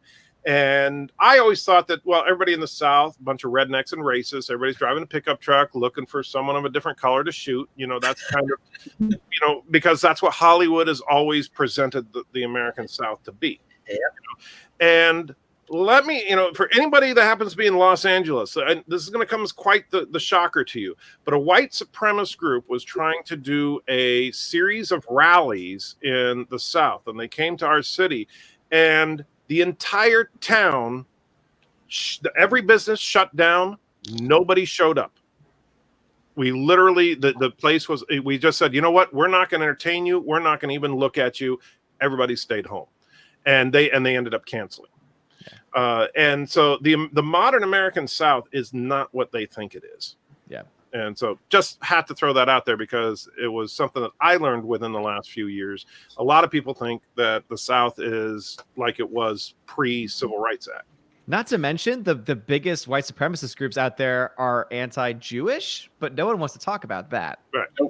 Nope, not at all. Nope. And I look forward to his argument, but the argument was that Damon Lindelof went for the basic bitch narrative that doesn't really equate to what the backdrop was for Alan Moore's property, which was death by thermonuclear war, which is something that equaled everybody. And it's something that superheroes couldn't really stop, although Dr. Manhattan could have. Just he was getting so detached, he wouldn't have. And they had, and of course, Alan Moore displayed that in the Vietnam scene when the comedian shoots the woman who was pregnant with his baby, and he could have stopped him. And that was to show the detachment. So it's not as I can think of 10 more problems that are for one, nuclear war is still a problem. There's a lot of weapons that are still out there that are still in silos. It's not a problem that's gone away. I'd still say that's a worse problem. If they made this a period piece in the 1960s, yeah, okay. But the problem is it's still competing with nuclear war. Our biggest problems now, I believe, are technical. I think giant corporations trying to suppress our free speech, meddle with elections. We have journalists. Automation. Yeah. Is something you can look at. Lots of sci-fi stuff delving into that. You can look at Black Mirror episodes. Pull something from there. They have really. I mean, there's all. That just shows the lack of creativity, really. Instead, just go to your echo chamber, pull whatever you keep hearing over and over again, and make that the supervillain. It's so overplayed. It's so boring, so tired. And they wonder why things aren't performing. It's just the same thing over and over again, and But you can't, when you get it. You can't do like the things you were suggesting there, Gary. You can't do those because the giant corporations trying to take over the world are liberal. And so you can't do that in Hollywood because you can't portray liberals in a negative light. No. So they go for the basic white supremacy is bad. And then when we complain that really it doesn't work in the story because it's trying to push a false narrative. And they go, well, you must like it then. You must have a problem with it. And that's exactly why Damon Lindelof is not dumb. He's just not creative. And this is bad reboots way. They make stuff critic proof. That's what they try to, oh, you don't like this show. You must not like the black female lead. Of course, forgetting, go to The Expanse. Go to The Expanse and look at, have the far right trolls hit The Expanse? Have they? Gosh, I don't think they have. I hope that does well. I am so excited for that show. God. The first episode is amazing, by the way. Oh, thank goodness. I saw what you said about it and it gave me hope. It's such a good, I hope it does well because it will provide a go-to for exactly all the things we've been saying. A good example of what TV could be if they just followed some simple rules here that I think need to be changed from from these last few years of just constant, just hitting the same thing over and over again. It's just. And the funny thing about The Expanse, I mean, the most badass, kick-ass character in The Expanse is a woman. Yeah. And the drummer, two women. but they do the same thing they did in the Joker. They just made a great show, and so it's good. People like it. Now, is it a little it's high concept sci-fi, so is it going to have a huge audience? Probably not. But at the same time, damn, it's good stuff. And they treat diversity with respect. Diversity is not just point and click on the rainbow, because you have very different ideologies competing with each other on that show. And I love the fact that in The Expanse, almost every character that you are introduced to and you say, oh, that's a villain, turns out to be no. Yeah, they weave through things that way. Yeah. And they go through, I think they take a classist model versus racial diversity going that way. It's more classes that you see clashes between, sort of like Snowpiercer kind of thing, which I'm also excited about that show eventually coming out. So yeah, I like that idea of translating it that way, showing it that way, because it's relatable still to everybody without damaging people, as opinions about each other. So yeah, that's just, I love Expanse. I can't wait for it. Yep. So it's essentially it's okay.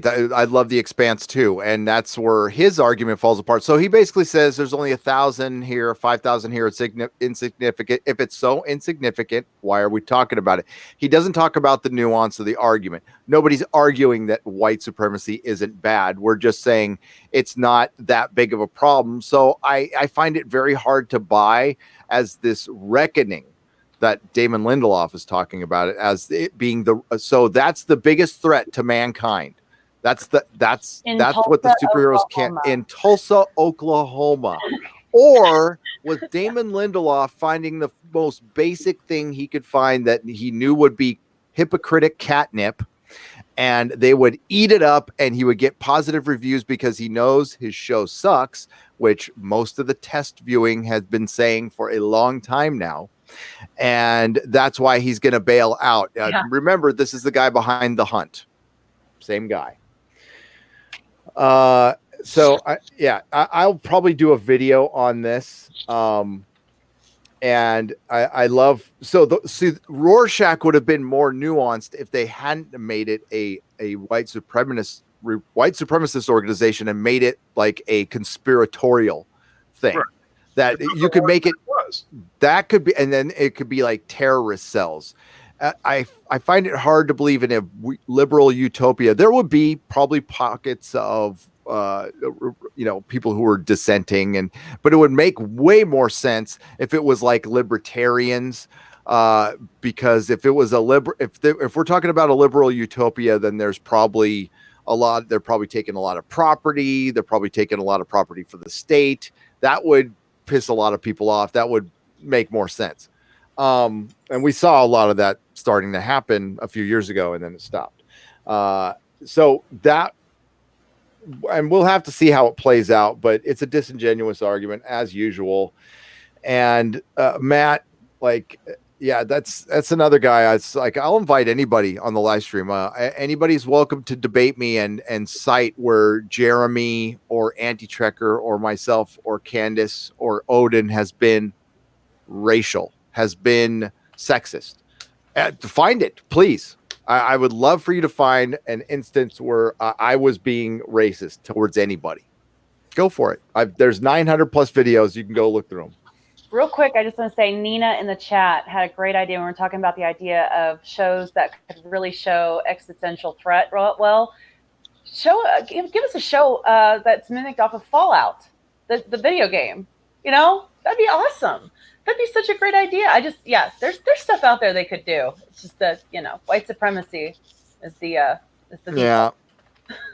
And I'm sure it's going to end up being like a red herring and part of either fake Ozymandias or Ozymandias's plan. but here's what I've heard. Without spoiling anything, it is a cop drama. It is about police running around with guns, and Dr. Manhattan's going to be the police kind of yeah. thing. Okay. With crappy masks, and this is what you get. And typical mystery box, there's an information dump. But what did your article say, that there's not a clean ending? Please read that. Let me get to that. It made me speechless, which doesn't happen all the time. When I get upset about stuff, I usually have something to say. And I was like, wow, I can't believe that he just said that. Here is Damon Lindelof's quote. I felt that if these 9 episodes end without feeling like we completed a story in the same way that we feel that the end of a season of Fargo or True Detective, then it's not really Watchmen. It's just another continuing show where you have to come up with a cool cliffhanger for a finale.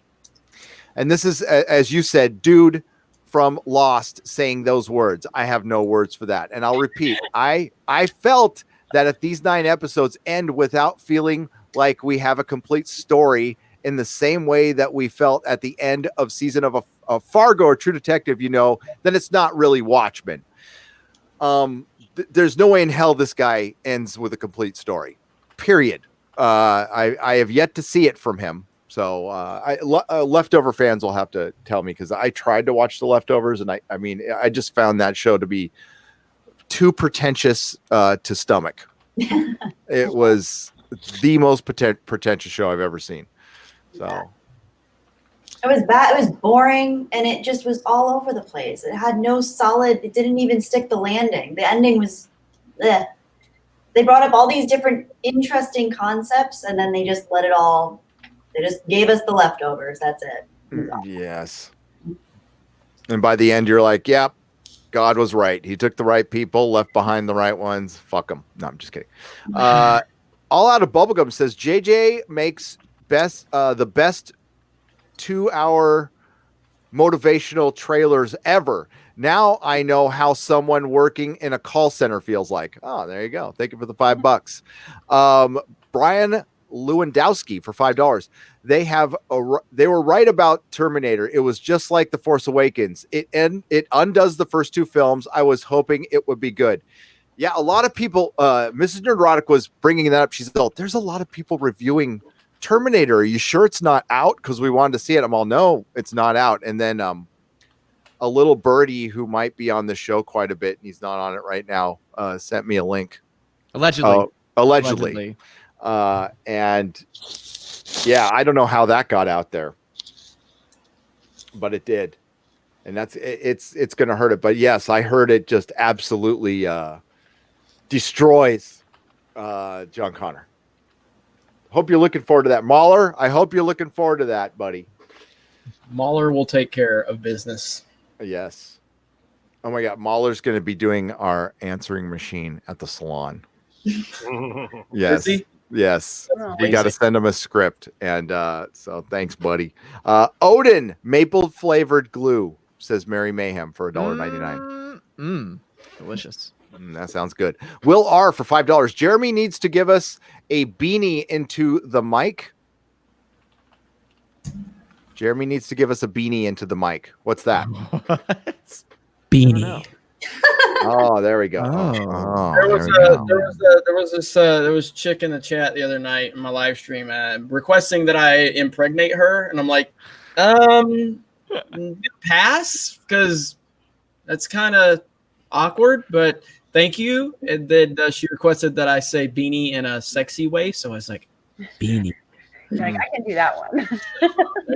So thank you, though. I'm flattered. I appreciate it. That's no way. I'm never going to take a lady up on that offer in the chat on a public YouTube chat. Yeah. But hey, thanks. I got something for you, chat.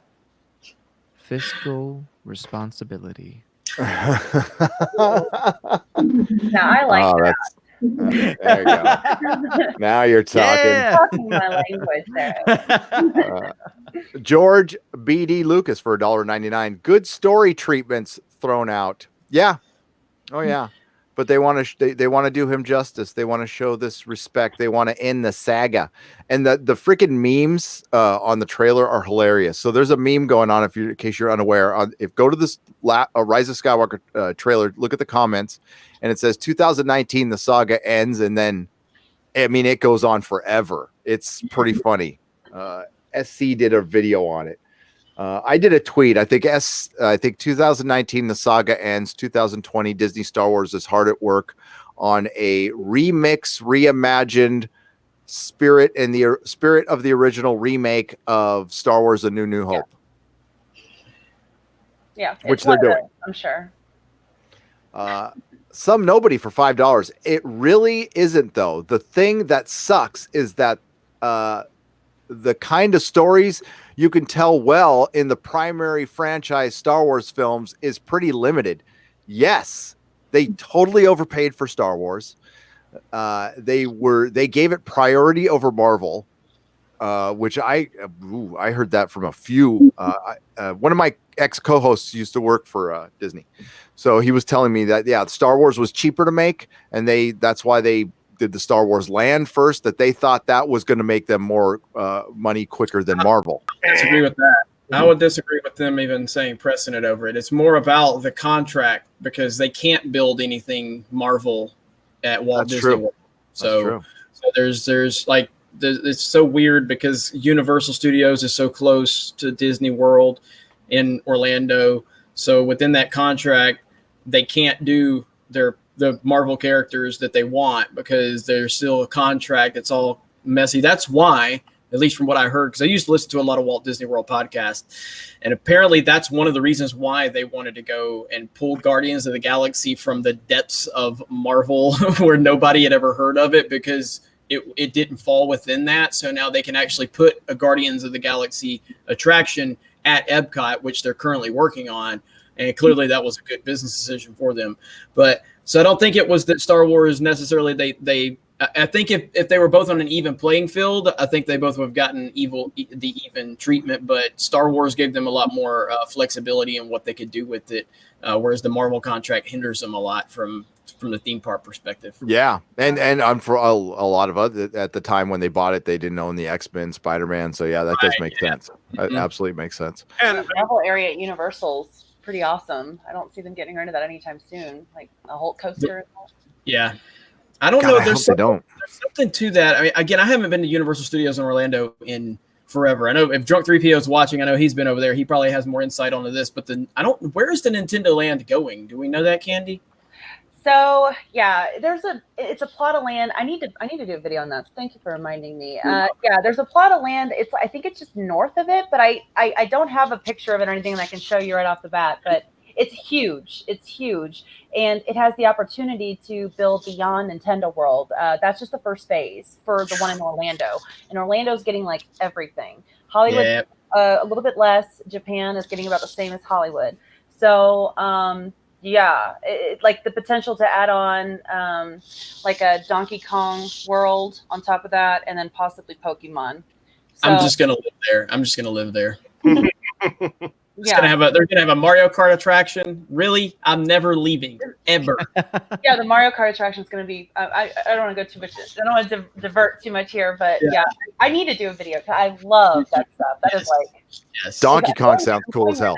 First week, I'm gonna be Universal for a week, so I'm super excited. I'm gonna turn the channel. I'm gonna give Geeks and Gamers over to Jedi Bunny, and I'm just gonna retire at Mario Kart, the Mario Kart attraction. So that's how I vote for that. You know, it's funny that you say this, Jeremy, and yet I've challenged you publicly to Mario Kart, and you haven't accepted. I have a rule that I don't. I think he's scared. I have a rule that I don't abuse my employees, and if you challenge me in Mario Kart, it's gonna be straight up abuse. Well, I'm not an employee, and I'll play you Rainbow Road any day. So yeah.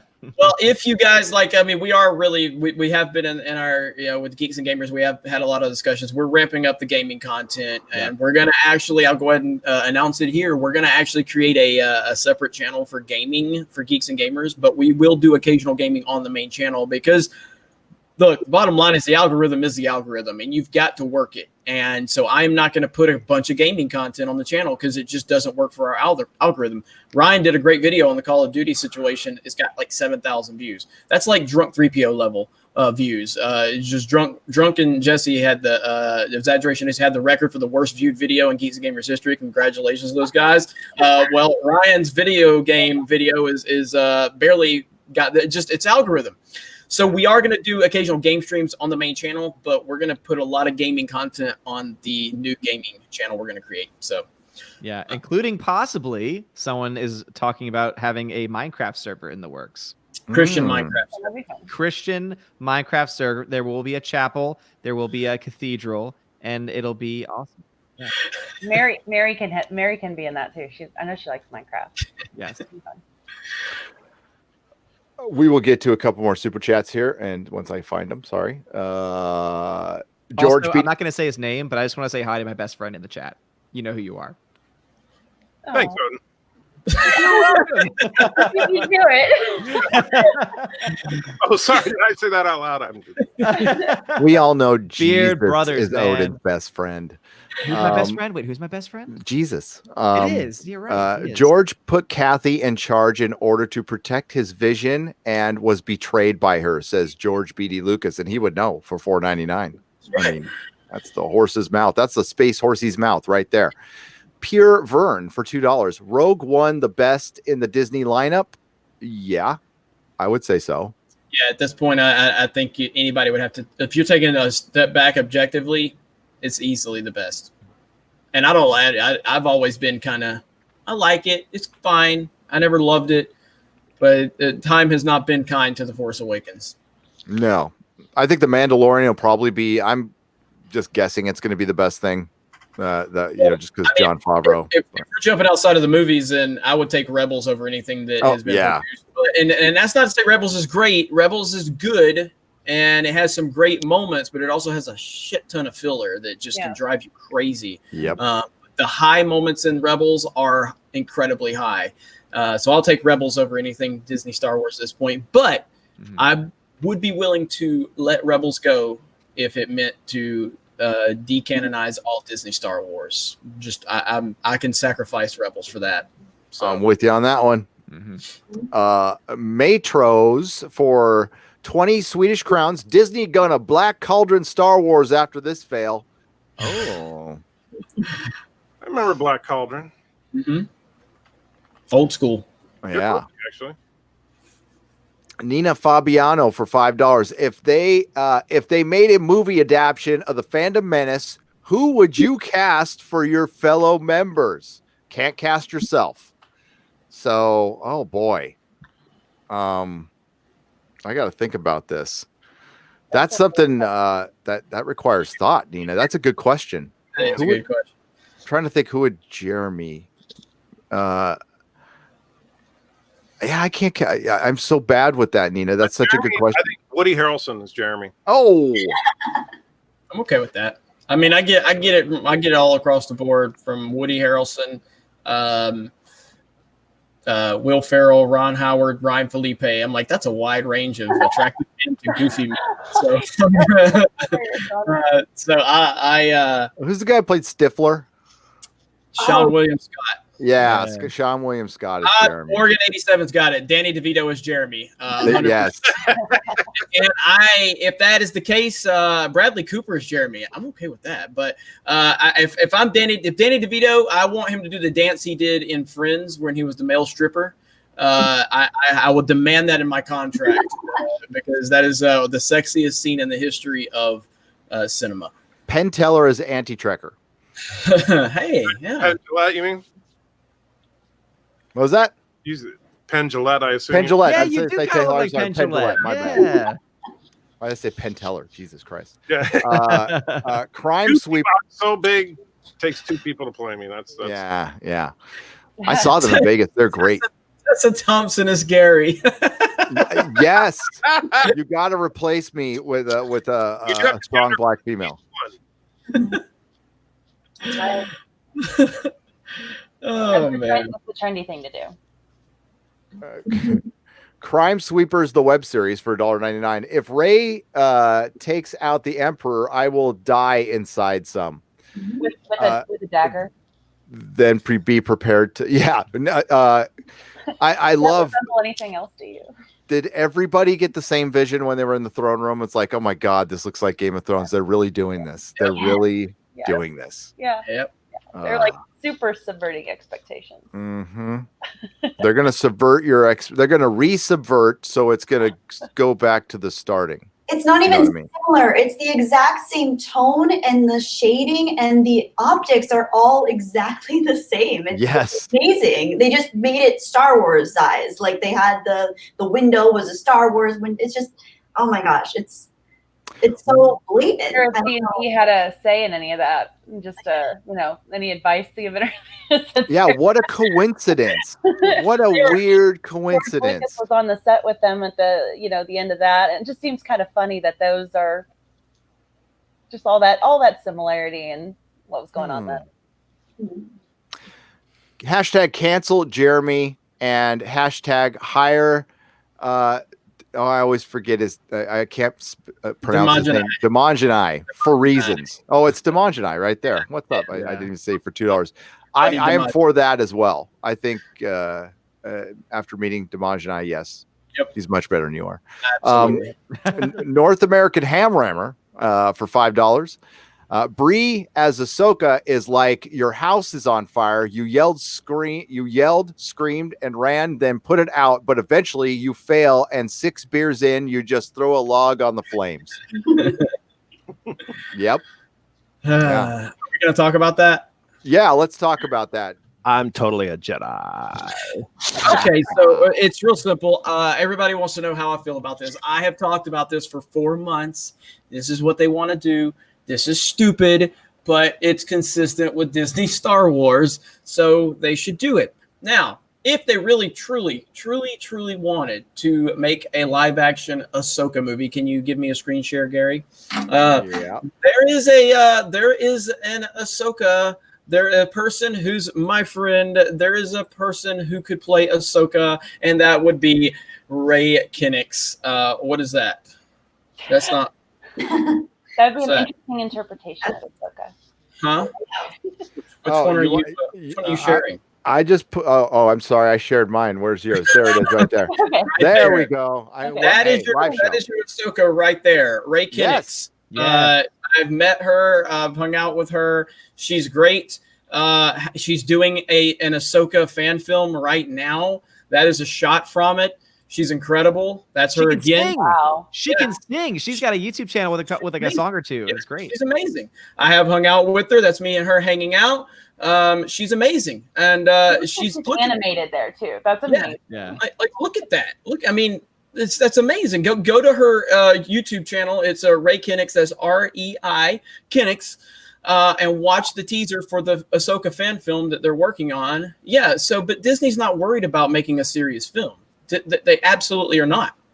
They're worried about finding somebody that's going to use the platform that Ahsoka, who's one of the more popular Star Wars characters now, and Brie Larson, if she gets cast in this role, which is something Disney wants, then they're going to use it so she could push her 40-year-old white man bad bullshit. And so the worst. I'm not mad about it. I'm releasing a video here in just a few minutes about it. I'm going to get a lot of views. I'm going to get a lot of subs. So I'm just going to continue to use Disney's stupidity against them. So no, I'm not mad. I've been talking about it for 4 months. How could Brie learn from a man, though? Would Anakin still be cast as a male? No, it depends on the timeline that they go in, though. Because, I know. But I mean, if it can be Tessa Thompson, that's the only thing I can there. So again, I know it's not confirmed. I know it's a rumor. I know it came from the very solid source known as We Got This Covered. But it's been out there for like 4 months now. Kevin Feige being involved with Lucasfilm, he clearly likes Brie Larson. They want it to happen. Will it happen? I don't know. But that's my thought. Dave Filoni let it happen. From what I hear, Dave Filoni does have creative control over Ahsoka. So anything that happens with her, he signs off on it. But I don't think that Dave Filoni is this like person that's going to go against Kathleen Kennedy or something like that. I think he's going to say yes, ma'am, to whatever she wants. It's a shame. Yep. So that's my thoughts on it. I actually don't see this happening. I'm sorry to question. We got this covered. Such a fine website. They mention Doomcock in this article, so that's awesome. I love that. I love Doomcock getting all this love, and he's getting reported on. I think the Carol Danvers being a mentor to Peter Parker thing, that's happening. I totally believe that. That is right in line with everything. So I think Doomcock is 100% on that one. And now Ahsoka. Now I can't see them. Honestly, this sounds terrible. I can't see them casting a white girl on that one. That's just me. I think Tessa Thompson would, somebody like that. That's my opinion on it. They'll eventually put her in a film because she's popular and people like her, and then they'll screw it up like they've always done. That's just my humble opinion, though. Yeah, for me, the reason why I really probably won't cover it at all on my channel is because we got this covered. It's not reliable. Even our boys over at Bound into Comics are covering it, but the only source provided is we got this covered, and we all know what they do. They love to throw out headlines and see what sticks. I love how they said, like, they reported Ewan McGregor being Obi-Wan. Like, everybody was reporting that forever. I mean, yeah, eventually it's going to be right now, but Jeremy should do a video because that's his wheelhouse. Ahsoka is his wheelhouse for sure. I am not the internet police. If people like I told Andy Signor when he wanted to whine to me about this, take it up with We Got This Covered. If you got a problem with We Got This Covered, it is not my responsibility to check and worry about sources and all of that. The information's out there.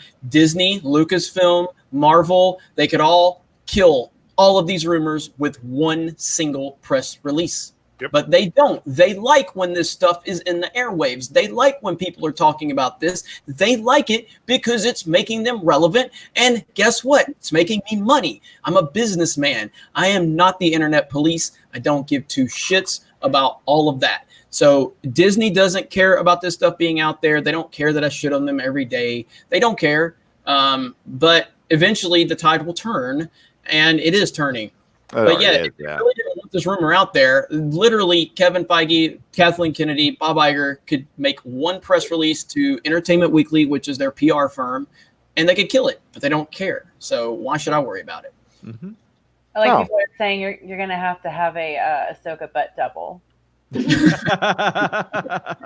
to play the butt double? Exaggeration Nation. Exaggeration Nation can totally pull that off. We've seen you in those soy pre-cut jeans. Not tonight. I've got my NBA shorts on tonight, so I can't make it rain. No. Usually Gary gets a lot more super chats when I show my my soy jeans. Yeah. So. Yeah, put them on next time. What are you, man? Always thinking about yourself. So selfish. Hail all, ask not what your hamster can do for you, says John Hamster for $5. Ask what you can do for your hamster. Well, don't ask Richard Gere, but I guess that's a gerbil, but same thing. Apocrypha for $4.99. Speaking of Rotten Tomatoes, the show Mixed-ish is a show about a mixed race family facing racial dilemmas. Has a 77% critic score, 48% audience score. Jeremy and I saw the ad for that in New York City, at Times Square, and I thought it was a joke. I mean, I know they did Blackish and they did Mixed-ish, and what are they going to do? Quarter Black, Garrett-ish now? I mean, is that the next thing? They probably should. Speaking of Quarter Black, Jeremy, we've got to coordinate that live stream with the Antifa panel. Oh yes, hey, you just let me know. I would love to get together on that. Oh my god, that footage is so terrible. It's so cringe. Yeah, so you know how you notice on our side, at least, when somebody likes Rise of Skywalker or likes Star Trek Discovery or Doctor Who, you don't hear any of us calling that person Antifa. Oh, that Antifa supporting fan of Doctor Who, but that's what you hear from our side. And again, In a video I'm going to do tomorrow, we were accused of being political when I've never made a political tweet or anything. And the guy accusing me is like, it's all Orange Man bad. It's a constant stream of Orange Man bad, and then pictures of him living alone with his dog. But I'm not judging. That's okay. Dogs are great. David Morris for £2. I just want this bloody trilogy to be over with. Well, it will be. And then the saga will be over with. Tickleson for $5. I don't want to hear about a 30-year-old white man what a 30-year-old white man has to say about criticizing trash movies. That's right. J Hando 4, especially if it's a 50-year-old one. 510. Hey, what? So, yeah, or 53. I mean, I finally got somebody older than me on the stream, which is great. You want me to talk louder, Anti-Trekker? What? Can I talk to you like I'm talking to my mom on the phone? I love when my mom calls me and then she can't understand a word I'm saying. It's wonderful conversation. Nerdrotic, D-Day Cobra, you guys, small point. If you called critics all names to or insult folks who try to offer facts, their arguments die, basically. If so-called critics called names to or insult folks who try to offer facts, their arguments die, basically. Yes, when they're accusing people of being alt-right trolls, and there is no argument. They have no argument. Their only argument is that their perception is we are on the opposite aisle of them politically, which means they have lost their argument to begin with. I mean, it's the NPC meme. It's the NPC meme. I mean, they just repeat the NPC talking points. It's so funny. It is. I mean, it's basically we're arguing about two different things. One guy, again, talking about alt-right trolls is like, dude, who brought that up? One guy accused me of being against diversity in Doctor Who. I'm sorry, was getting a white blonde woman as the Doctor, is that diverse? I'm sorry, was that diverse?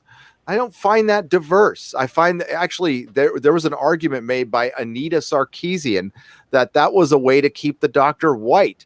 And I can't argue with that. And I hate to agree with her. So don't ever make me agree with her again. Chris Stanley for $5. Hail Gary et al. Great lineup tonight. It really is. Jeremy inspired this new thing with this is an idea I had in the back of my head, but Jeremy and I talked a little bit about bringing on Geeks and Gamers people, and it turned into this like really fun thing. I love doing this show. It is great. Yep. Rhaegar Targaryen for $1.99. Rise of Skywalker looks more soy than a GQ cover with Pharrell. Oh gosh, that dress though. It's fabulous. Make it, put it on top of a tree. Luke is on the Lost Island fighting a polar bear, says Sam Whiskey for $1.99. Yes, that would be more entertaining. Sith Kryptonian for $5. Much love back to you. Thank you for the $5. Forge for $5. Did you all watch the George reacts to the Rise of Skywalker trailer in the video the Collider made? That was oh god. I'm amazed Collider made that. I still don't believe Collider made that video. I haven't seen it. It's funny as hell. I still can't believe it. Collider made a video that's funny. You gotta watch I just know, like right? the first couple seconds. It just like the very beginning is hilarious too. Kelly, have you seen it? What is it again? It's a Collider. It's a George Lucas spoof of him reacting to the trailer. Yeah, he's watching the trailer, reacting to it, and it's a deep fake, and it's actually pretty well done. Good. It's amazing. I'll put on the first few seconds of it. Yeah, you only need like the first like 10 seconds. You get the feel for it. It's worth watching. It was it's a Collider, and I'm with you, Jeremy. I think it's Collider's attempt of playing both sides, and you know what? Maybe after, because there's some people over at Collider who aren't evil, but then there's some who accused some people of the Phantom Menace of some pretty horrible things. Well, so again, an apology would be in order. It all comes down to one thing. I don't care what people in Collider. I don't care what anybody's opinions are. I just don't understand why I don't see the opposite opinions at that company or whatever. I don't see pro-Trump people at Collider, but I see a ton of anti-Trump people. I don't see pro-Trump people at Lucasfilm, but I see a lot of anti-Trump people at Lucasfilm. And I just don't understand why we don't see that. Geeks and Gamers has a ton of Trump haters on my staff, a lot. My community manager is not a Trump supporter, doesn't agree with anything I say politically, and has the password to every single thing we have at Geeks and Gamers. And there's just an echo chamber. That's what annoys me. I voted for Evan McMullen. Does that mean that I count? No. You don't count at all. Because you're Catholic. Didn't you know that? Jesus. Yeah, I guess. Yeah. And my friend in the chat, hey again, just want to say hi to you. You're special. Hey. Yeah, Hey. you're special. Yeah. Hey man. Yeah. Shout out to Mrs. Nerdrotic. Okay, here we go. Is this the background that we're gonna use? Is there a way we can do like a green screen? We bring in a green screen there, Jimmy. He just follows me around with a green screen. Yeah, I mean, I've reacted. Certainly. I've reacted at these, but never like this before. It's Mustafar. Okay. Oh, God, kill me. Oh, there it is. There's my name. Another check for Daddy. Another check for Daddy. See. Endor. Oh, you dropped something. Plot. The plot. Whoa, what character development? It's so good. Yes. Oh, what character development? Yeah. It is a beautiful thing. So go check it out. Now, before we get on to more super chats, what time? Okay, I got to show you guys a John Pertwee. He's the third Doctor. Before you move on to the next section, I do have to go. I'm 17 minutes past what I usually go. So, yeah, we could bring in comics. Are you out there? We can bring you on. He's been in the chat. I don't know if he's still in the chat, but I know he's been in there. This Corey Cunningham. Yeah, make sure you untuck it before you come in here. All right. My God. The soy coming from your mouth. I have a friend, and his name is CC. That's my nickname for him is CC. You might know him as Corey Cunningham. And I just want to say I love you, bud. And yeah. Hope you find a friend. I'm his only friend. I don't know if you knew this. I'm his only friend. But I hope you find a friend, man. And the comics division is ready. So go ahead and send a link his way. Getting the link, and then we're gonna play the third Doctor. This video is unbelievable. I don't know where they found it. Of course, they would if he was still alive, he would be canceled. He would be canceled. But I can't believe this was a corporate video. So let me okay. I've invited. So plug yourself before you leave. All right. So I have I don't know if you knew this about me, but I kind of have this movie blog. Yeah. Really? Yeah. It's on YouTube. I'm kind of a YouTuber. Small upcoming channel, only a few dozen subs. So if you want to go support me and have some good friends with me, CC, this one's for you, man. Go sub to my channel and we can continue this great conversation. Yeah, thank you. Bye, Odin. Bye, Odin. Get the hell out of here. There, let's bring in comics division. Thank God. Hey. So we're gonna bring you in. We're gonna play this video. We got to watch the whole thing, and it's funny. It's funny. I played it for the patrons yesterday, and you'll just see a little slice of life of what it was like in 1981 in the good old UK. So here we go. Be prepared for this. Boop, ba-doo, boop, boo. Here we go. In around 1981, John Pertwee appeared in a corporate video. It is a rare, perhaps the only example of Pertwee in the Doctor Who character between his final regular appearance of 1974 and the 20th anniversary in 1983.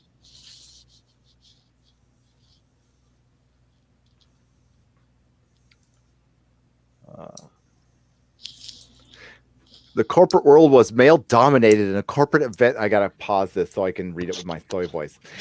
In 1981, the corporate world was male dominated, and a corporate events such as this one this film was likely screened reflected that world and the social attitudes of the time.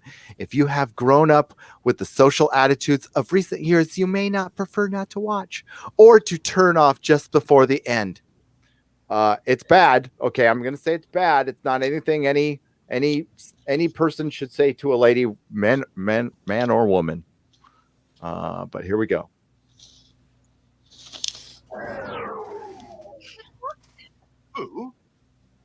Well, I've just returned from Zanussi, and I brought back something big. Hard to hear it, but I know it's as loud as you can make it. What is it, Doctor? 5 years Zanussi cover. Takes care of all breakdowns and repair bills for the next 5 years. Including parts and labor. Including parts and labor. For 5 Earth years? It must cost you. Not at all. £11.50 for a fridge or a freezer. If it's super low, if people can't hear it, I can fast forward to the end. Tell me in the chat. I think it's fine. Look at these prices. Even less than some manufacturers' 1 year scheme. How can they do it, Doctor? Bit risky, isn't it? Boris, tell them how Zanussi does it. Greater reliability is engineered into the appliances than competitive products. They don't have breakdown problems experienced by other manufacturers. So cost of cover much lower. Once again, appliance of science in action. So the customer doesn't have any worries for 5 years. Exactly. And what happens if for some reason it does break down? The customer simply rings up the nearest network center. And what's in it for the trade, Doctor? Yeah, that's the biggest thing to hit white goods in years, which means more sales for Zanussi dealers. And sales means more profit. Ah, right again. What's more, the dealer has the option of selling 5 year cover as an extra on top of the product price, or he can include it in the price.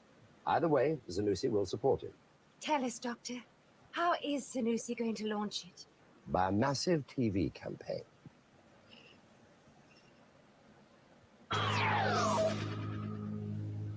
Old school. Love it. It's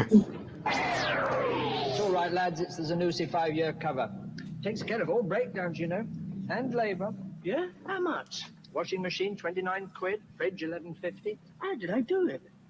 Reliability, Colin.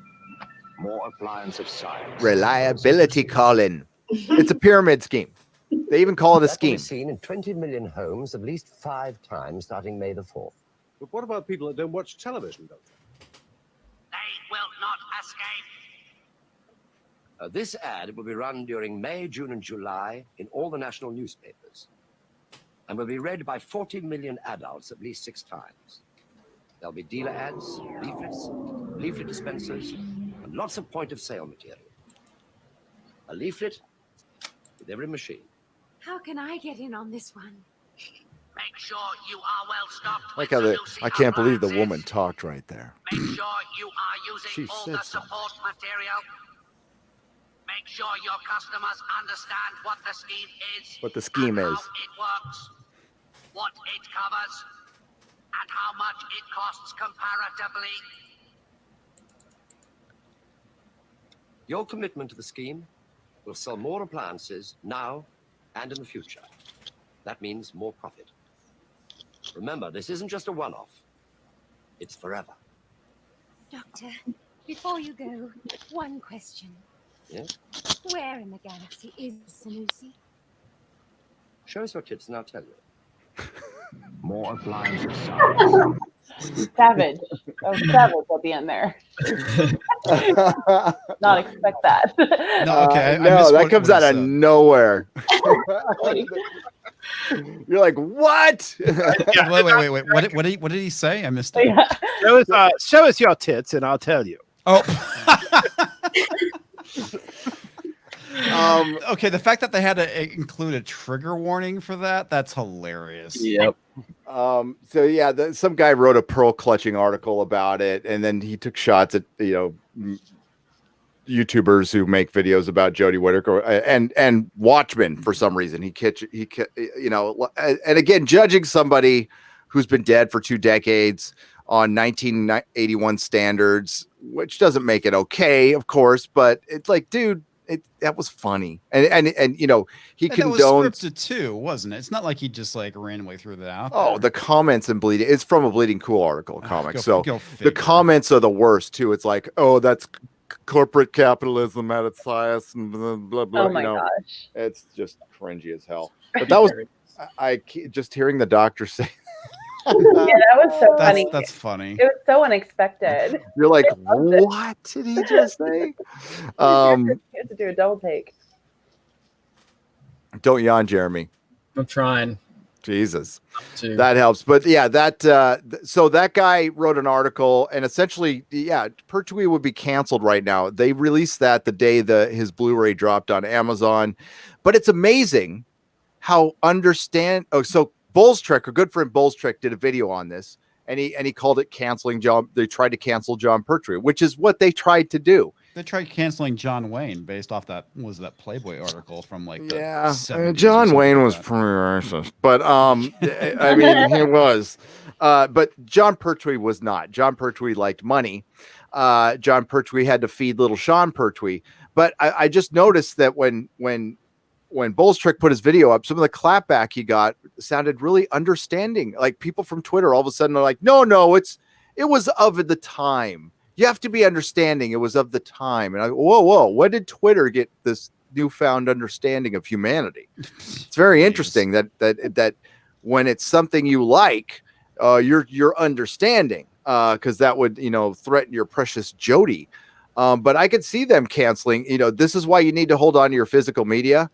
The BBC will absolutely start editing Doctor Who, editing Monty Python to there'll be nothing left. That's a future that is very near, and it's because of stuff like this. Because people, because disingenuous a-holes at Bleeding Cool, which is a gaslighting site. That's what they do now. Besides crash your computer because they have so many ads because they're bleeding cash. And they take advantage of this situation, and this is what makes it worse. So when people call the bullshit out, then we become the istophones. See how the game is played? It's fucking ridiculous. But yeah, I just wanted to show everybody that. Robert Murray. I like Regina King, but the only silver lining to Watchmen for me is that at 52, I am reading my first comic book graphic novel, Watchmen, and loving it. See, if you read the book, if it gets you to read a book, that is a good thing. And then you'll find out how ridiculously bad it is. Regina King, she's fine. Didn't she win an award of some kind? She's in great shape. Yeah. She's a great actor, and I love her in the Boondocks. She was awesome as very Riley, convincing on screen. She's got the best costume as far as the Yeah. superhero costume. It's a good superhero costume. John Wick, Deadpool, Joker, old MCU had a little to no SGW pandering and was very successful. If it's good business model, why do you make Batwoman, etc. Squared away for $5? Because it's what have you done for me recently in Hollywood? And they looked at Captain Marvel's success, and they actually thought it was from the woke marketing. And an argument could be made that Black Panther was successful because of the woke marketing. So that's why they decided to do the same thing with Captain Marvel and release it on International Women's Day. But they were successful for two completely different reasons. Well, let me throw 2 cents into that one, because I think that's a valid point too. But I think that Black Panther, the fact that, yes, this was something different. This was an almost entirely black cast film with a massive budget being pushed by a major studio as part of a mainstream franchise. Something like that had never happened before. And so did black people flock to theaters to see this film? Absolutely. And a lot of them were thrilled about what they got out of it. And that's all good. However, there is nothing new about having a strong female character leading a film. And so while there's actually nothing wrong, there's nothing different about a black person leading a film either. Maybe a comic book film, but you get where I'm going with this, is that Black Panther was a new and unique type of film. We've never seen anything quite like it. We've had black-led films, we've had black superhero films, but Black Panther, keep in mind, there's only one cast member that was not black. And that's something that you don't generally see in Hollywood films. Usually Hollywood films, like if you have a film that takes place in Africa, they're going to whitewash a lot of the cast. Hollywood has a long reputation of doing that kind of thing. They went balls deep into the Wakandan lore, and they stuck to it, and that was a good thing. But I mean, we've had strong female characters from Laurie Strode to Sarah Connor to Ellen Ripley and so on. And these characters were all done better than Captain Marvel. And so Captain Marvel was just lucky enough to be sandwiched in between two of the biggest films of all time. Right. Well, what about Blade? Well, no, I'm not discounting Blade. I'm saying, but Blade was not an all black film. It wasn't on a unapologetic. massive scale like we got out of Black Panther. Yeah, I get that, but again, you know, I just think that there was too much emphasis put on race in it. You just make the movie and let the chips fall where they may. When you put that focus on the race and how much of the racial build of the movie is, that's where people start getting annoyed with it. But that was the marketing, though. That Right. had Yeah. nothing to do with That's the what I was movie talking itself. about. The film itself stuck to Wakandan lore pretty well as far as what's in the comics. And I'll tell you, because and even though this hasn't come up, and I'm not trying to virtue signal to any of our friends out there, my wife is black, and my wife was absolutely floored by Black Panther. All right, she was not floored by Blade. She enjoyed it. All right, but Black Panther is not just a film that happens to have a black cast and just happens to have a black lead. It also is a celebration of the African continent, and that is something that we don't see in mainstream film. Now, I'm not saying every film should be that way, because Black Panther is Black Panther, right? If you're going to do a movie about, and this is where I disagree with what Marvel's done. If you're going to do a movie about Thor and the Asgardians, guess what? They should all be Nordic. But I agree. So I think that Marvel made a mistake with Asgard, but I think they did it correctly with Black Panther. But the fact that they stuck to it, and most of the time Hollywood won't, it made a big difference. And it made a difference to individual blacks in America to see that, to actually see it done right. Because you know what? A lot of black comic book fans were thinking they're never going to do a Black Panther movie right. And guess what? They did. Right. And I guess my problem is, like, why don't we focus on celebrating Shaft 2, who was a black filmmaker and an all-black cast, and gave a better insight into black culture in America than any comic book film, because it was giving you the raw, unedited, unfiltered life of that in a comedic way, because it didn't fit the narrative is why. Exactly. So the all black cast means absolutely nothing. It's the all black cast with the right narrative is what means something. And that's my problem with it, because nobody is celebrating Shaft 2, which has a 94% audience rating, which is equivalent to The Dark Knight on Rotten Tomatoes. It has the same audience rating as The Dark Knight, and nobody's writing articles talking about how much fans are accepting an all-black cast in a black director, with black culture being the single feature in the movie, because it doesn't fit the narrative, because they're actually taking shots at PC narrative. So that's why the all-black cast means absolutely nothing to me, because it means nothing to Hollywood. The narrative around the cast is what they care about. And that's all. That's the only reason that this was built up to be this end all be all, and it was because they could build what they wanted around it. The thing that annoyed the crap out of me is the fact that they're trying to sell Black Panther as a diverse movie. It's like, no, it's not. No, it's unapologetically black, and there's absolutely nothing wrong with that. Right. No. But what Jeremy's saying is they had moved on from that narrative. They had gotten what they wanted. They had moved on because absolutely. Shaft did not play into. Hollywood was on to the next thing, and that's a perfect example of how they hate it. We all know that Hollywood is not going to celebrate any film that doesn't follow the Hollywood political structure. Absolutely. And so, now the Marvel films, for the most part, and you could count Black Panther among them, aren't strong political films one way or the other. They're not, Marvel films generally are, they're fun superhero romps. They're not necessarily deep political films. Yeah. And so there was nothing in Black Panther to offend the sensibilities of Hollywood, and then you had the bonus of it being an all-black film and all that stuff. I enjoyed the message. I thought it had a really good, I thought it walked the line pretty well. It also had one of the better villains too. Yeah, that was my only issue, was that I felt the villain overpowered the protagonist. A lot of people overshadowed the protagonist. And that's my biggest complaint about the movie, is that T'Challa was the weakest character in that movie. But he was carried by everybody else. That's actually something, and again, I'm trying to see it like the way my wife saw the film and talking to her about it afterwards, because to her it was a much more meaningful experience. And one of the things that she absolutely loved was Killmonger. She thought that Killmonger was a great character, that here's a perfect example of why so many inner city black kids are pissed off, right? Right. And it shows it in a good, gritty way without getting overtly political about it. And so that's actually something she really appreciated about the film, was that they gave Killmonger, basically Killmonger was right, but then did things the wrong way. Yeah, absolutely. I love the his issue backstory going and the forward backstory is on that Black Panther 2 is going to be a political movie. They've already announced it. Unfortunately, yeah. Yeah, and that's and so there's always a means to an end with Hollywood and crap. And again, I call them out on their message, because their message is bullshit. If they really want to see like what it's like to be black in the inner city, promote Boys in the Hood or Menace to Society. Maybe go watch Juice. Maybe listen to Tupac's music.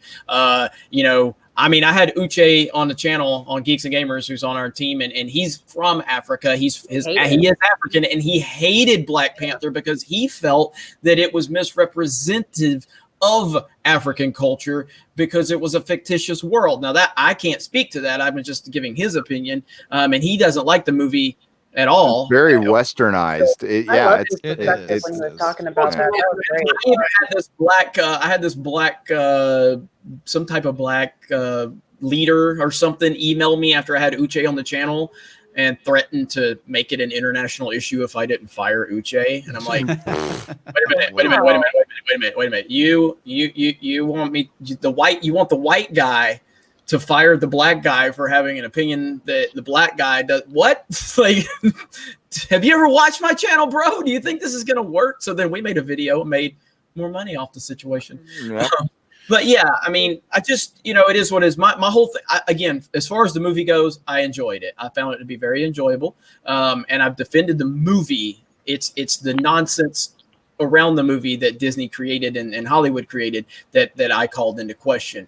But the movie itself was fine. I enjoyed the marketing. It was the hype around Black Panther that was really kind of ruining it, because everyone was going on and on and on about it. I didn't see it in theaters because I was a little bit put off by it, and it was till it came out on DVD that I actually saw it for the first time, and I was like, wow, I wish I would have seen it sooner, because I did like it.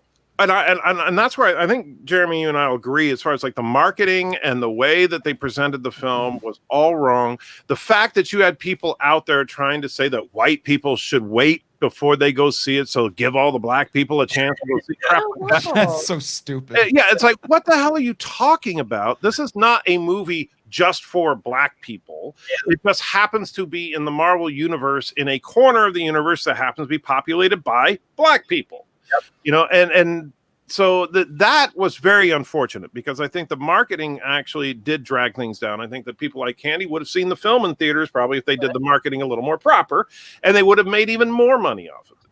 Yeah, but a lot of that too was, I mean, that white people don't go see it. That was all on Twitter, and some of those digital outlets. I mean, that's the thing that kind of was really kind of annoying about all of it. Is it wasn't just necessarily the marketing of the movie, but it was the woke progressives out there that were really kind of dragging the movie down, in my opinion. That's right. And Action Com for $5 says, if Siskel and Ebert were still around, do you think they would still be honest, or would they have given in to shilling? Siskel would not have. Yeah. I'm not going to pretend to know. I mean, obviously, I know Siskel and Ebert are and Siskel, but I don't pretend to know how their minds work. What I'll say is, if they didn't shill, then they would have been excommunicated. Like Hollywood would have pushed them out. They didn't shill then. That's for sure. No, but if you don't shill now, then you're not going to make friends in Hollywood. They would have been canceled. Yeah, comes down. Yeah, I think Siskel and Ebert would have ended up just getting canceled, because they cared about the film industry on a level that critics today simply don't. Siskel and Ebert genuinely loved film, and they love to see good film of all genres, and it's actually funny to watch some of their reviews, because especially like Gene Siskel always looked like the uptight, and then he'll see sitting there talking about how awesome Terminator is, and you're like, wait a minute, right? And in fact, and because they generally, you think, oh, Siskel, I remember watching them every week when I was a kid, at the movies, and I can't remember what the show was called before that, but but they were great because they were, when they disagreed was the best ones. But like when they got to the Terminator review, I was expecting them to hate it because I've heard them bash Arnold Schwarzenegger 8 million times, but they're like, finally, a role that Schwarzenegger was born to play, a mindless robot, And then they didn't like Blade Runner. And this was back in the day that the reason you watched Siskel and Ebert is they would show scenes from your favorite movie, and we didn't have a YouTube. I'm going to sound all, we didn't have a YouTube. So any chance we got to see scenes for Star Wars or a making of Star Wars, we were there. Like every opportunity. Chris Stanley for $5. Sneak previews. Yes, thank you. Yes. Hail Gary et al. Great lineup tonight. Oh, I read that one, but I'll read it again. Whoops. Sith. I read that one too. And I read that one too. John Wick, Deadpool. Kia Ora from New Zealand. Thanks for keeping me sane while I organize bookshelves, says Library Goblin from New Zealand, from Middle Earth. Well, thank you, Kia. That's awesome to hear. Organize those books very well. Do you have the Dewey Decimal System, or is it upside down there or something? I was bagging and boarding comics earlier while I was listening to you. Oh, that's awesome. Do you use Mylar, or do you use like the regular poly bag? Well, if it's a good one, I'll use Mylar. If not, I just use the regular. I use Mylights for everything. That sounds expensive. It is, but it's worth it because you never have to change, because the poly bags you have to change every 6 years. Yeah, they get kind of bad. But the Mylights, I remember the supply number because I don't know if you've heard, I used to own a comic store. Oh, really? So, I had no idea, Gary. Wow, really? Yeah, the reorder for Mylights is supply 666. I would appreciate you informing me about this breaking news before you bring me on, Gary. I'm sorry. Really? I did. Dude, why don't you talk about this on the channel ever? I want to remain humble about it. That's Okay. it was just a little short chapter of my life that completely meaningless. SJWs are horrible storytellers because they value evil, hateful, and demonic ideologies. They reject traditional righteous values and classic heroism that held society together for centuries. Says Baptist 702 for $10. Honestly, I think they're clueless hacks is what they are. They have no talent with writing. I think that's part of it, but no, I do think there is a part of, there are some nihilists and postmodernists out there that hate everything traditional. I think there's a certain level of truth to that. I mean, especially if you live in a particularly liberal area, it's been that way for a long time.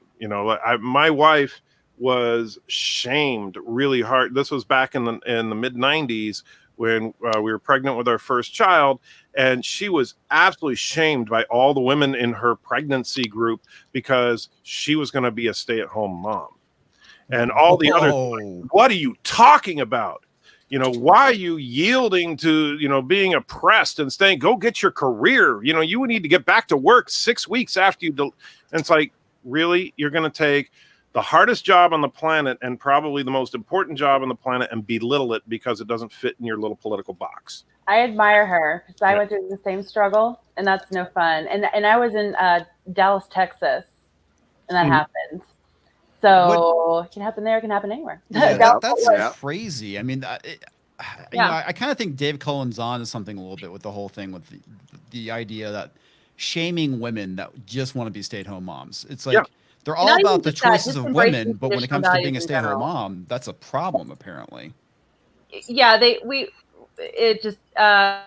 could do a video on that probably, but it wouldn't really pertain to the things I like to talk about. But it's one of the reasons that I became so interested in the fandom menace to begin with, because a lot of the women spoke about how it was okay to embrace traditional female values. In fact, that was one of the reasons I really loved the latest article regarding screenwriter from Disney, Linda Woverton, talking about how when she wrote Belle, how not to negate female values that keep women strong, but like how to lift themselves up without having to basically take from traditional male characteristics. And it's unfortunate when we tear each other down because we don't understand why you would want to be at home with your kids. But that's just how it is. Well, just the whole idea, they just demonize maternity now. It's like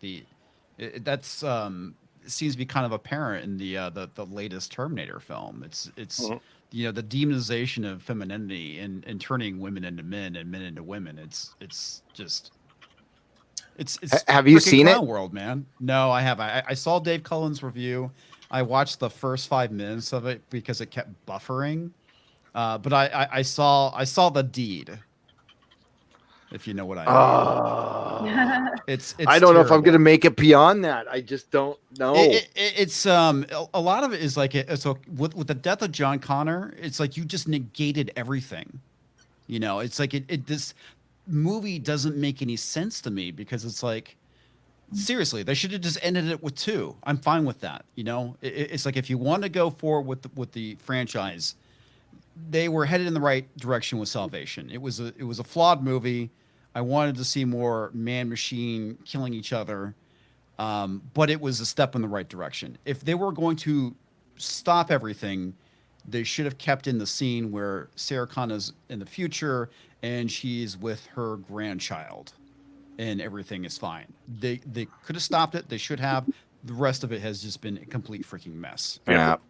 What a joke. Real quick, I want to say hello to Nova because Kelly, everybody wants to know your cat's name. Nova showed up. And then secondly, can you screen share real quick? I just want to give a shout out to our boy Corey. This is what Corey has literally been doing the entire fucking stream, crying in the comments. So please, everybody, pay attention to Corey because Corey cannot find a woman to touch his penis, and I'm sorry about that, Corey. All right. God, that guy. All right. Sorry. I went Geeks and Gamers Jeremy for a minute. I'm sorry. No, it's okay. That's why you're here, my friend. Let's get to some super chats, and we could ignore Corey some more. Exaggeration Nation for $5. Love you, boys and girls. Oh, he's just assuming everybody's gender. Yeah, it really is. Right. Really. I'm a non-binary beach ball. Beardling. I think you're a beardling. Beardling. There you go. I have no idea what the fuck that is, but you're a beardling. Exaggeration Nation. I saw your Twitter post when Anna followed you. That was pretty funny. The Good Tom King for $2. The Phantom Menace Volume 1 is now available. Yes, I've got to. I can't forget that. Draco 6 for $5. Watching Wokeman STD's Bat Whammon is like hitting yourself in the head with a hammer lessons. It feels so good when you stop watching. It really does. Lloyd for $5. Tonight, a comedian died in New York, and hopefully these woke Hollywood productions will go bankrupt from millions lost. Yes. Zach Stowey for $20. The absolute worst part of the Star Wars trailer is the space horses. Nowhere is there ever a reference to animals that are found on Earth. Having the characters ride horses just proves lazy storytelling. I agree. The minute I saw them, I looked up images of them of the actual. They do look like they're almost like an alien species of horse, kind of like the tauntaun is it's bipedal, but it's also technically reptilian. I've done my research on zoological Star Wars creature. That's one of my favorite things. But it happens to have fur, of course, because it lives on an ice planet. But I think with the horses, they're just kind of riding off the steam. I think they liked that people made a lot of negative comments about the horse-like creatures from The Last Jedi. But I did look them up, and they do have almost reptilian hybrid looking faces. So they're not technically equestrian horses like we would see on Earth. So you got to give them that, but still looks stupid and unoriginal, and they could have hired better concept artists. Yes. Yes, for sure. Exactly. And because that's the thing about the tauntaun is it's like it doesn't look like Earth, something on Earth, like this just looks like a space. This is like a horse. It's like a damn horse running around. Yeah. I got to thank Robert Meyer Burnett for the whole verisimilitude thing, bringing that to the internet. I give him full credit for it, which is about the believability of how much you're going to buy into a film. And JJ is atrocious at that. And just having lizard horses riding on a Star Destroyer like rips you right out of the film. You're like, so stupid. I'm wondering if they thought that it was more emotionally, and like you're you're more emotionally invested because there's animals involved. That's a good, you know what? That's a great question, because I was wondering what the motivation was. It had to be marketing research. There, people really love animals. They do. You know? And people a lot of times. Porgs. Right. Yeah. Yeah. Oh my God, porgs. And yeah. you gotta love a new merch idea. So Yep. just saying.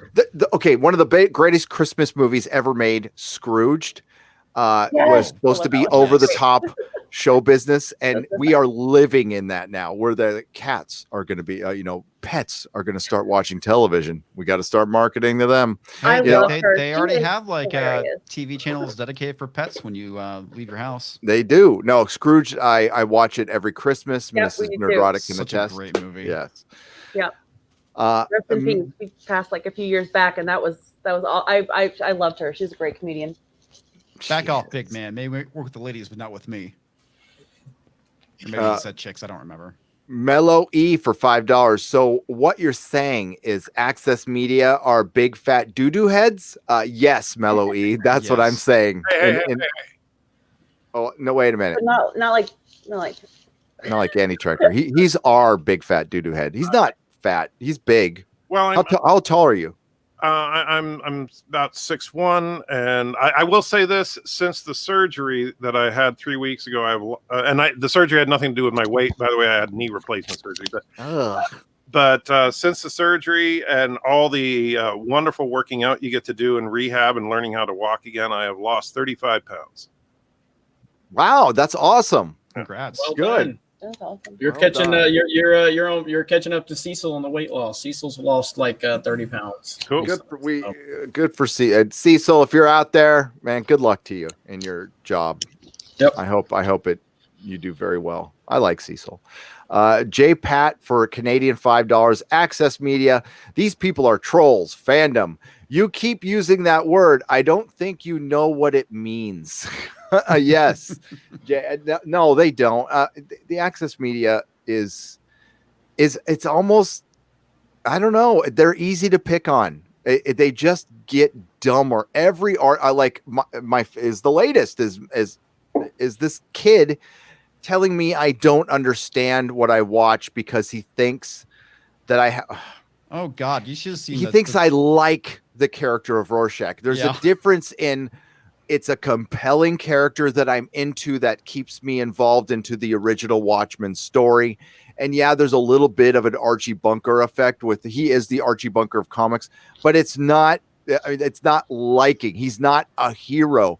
And even Alan Moore says he almost becomes a hero in this because he's the only one with principles, moral integrity. Yeah, integrity. Yeah. Yeah. It's really funny just the fights I've seen in my timeline because of my review, or just it wasn't my review, my comments on the Watchmen. Yeah, saying, that's why I won't do it. I did Yeah. one comment and I got called up on it. no one actually called me a racist, but it's just funny arguments that were going around, and there was like this black feminist, and she was going on and on about this stuff, and it's like I get it, I agree with you, okay, he's nanny here, I'm not disagreeing, but it's really funny. Then she starts throwing out these. And this is really where the conversation really just died. It's like you are quoting a digital outlet at this point because she threw out the whole thing with, well, Rorschach has regressive opinions about women, minorities, and the LGBT, blah, blah, blah. It's like you are basically a walking, talking digital outlet now. I'm pretty sure that is not your original thought. You read that off of Vice or Esquire or whatever the fuck is out there these days. It's pretty damn clear. You're in Rorschach's head. You see Rorschach's origin. You understand. Oh yeah, I understand why he's that way. Yeah, and Rorschach is based on a human being, by the way, an actual human being named Steve Ditko. Oh yeah, that's yeah. So his politics were based on Steve Ditko's.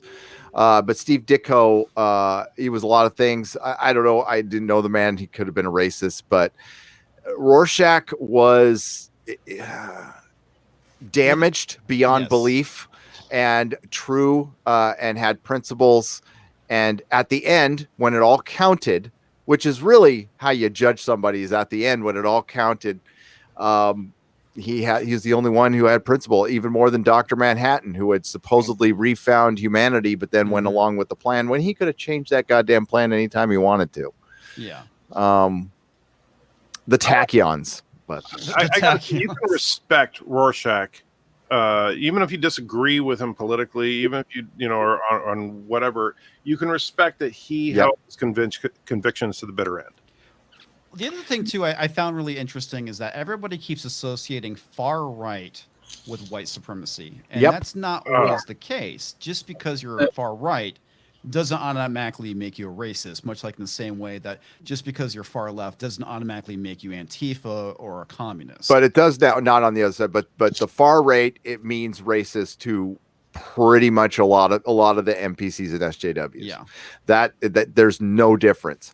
And that's the narrative that Watchmen is pushing. It's far right is white supremacist. No. No. Like listen, I'm not a huge backer of Alex Jones, but I watched him when he was the conspiracy guy, you know, when he was on Art Bell before he got super political. I got kind of bored with the political stuff. But before that, Alex Jones is not like a white supremacist. He's crazy. But just because somebody's crazy like Rorschach, it doesn't mean sometimes they can't find something that's true. Sometimes they're not the best person to convey that message, but you don't discredit everybody their entire sum of their life on how they think about one thing. That's the Access Media out there. There are the article that came out about Doctor Who. You're against Jodie Whittaker, so you're against diversity in Doctor Who. I'm like, I don't even know how you get that. How are you a Doctor Who fan and against diversity? How is your whole life judged on I don't like the female doctor? I don't know how you jump to you hate women. Okay. Whoa. I don't like peanut butter and jelly sandwiches. You don't like the rainforest. You don't like fruit. You want everything that what? Yeah. It's these ridiculous arguments they make. Yeah. But it's because they don't have to have a conversation. That's why it works for Twitter. That's why that's why the Access Media works on Twitter. They don't have to have a conversation. They could just post bail, you know. Gary, I'm interrupting you. Trekker is going to bounce. You don't read the private chat ever. So I'm sorry. I told you guys just to pipe in. Bounce. I didn't want to cut you off when you were on a tirade. Cut me off. But honestly, like I said, Trekker, for another couple weeks, I still have more subs than Gary, so I can still interrupt him. But after that, he's going to be too hard to deal with. So I can't wait. I'm going to personally throw a live stream celebrating Gary beating you out. So, just so you know. No, it was an absolute thrill to be here. I got to say, I wish I could stay longer. The only reason I'm bowing out right now is, like I said, 3 weeks ago I had the surgery and the pain meds are wearing off right now, so it's getting to be where I'm going to be a little irritable if I try to stay on. That's the best stuff. But yeah, go ahead. Even Jeremy, but no, Jeremy, I was say to meet you, man.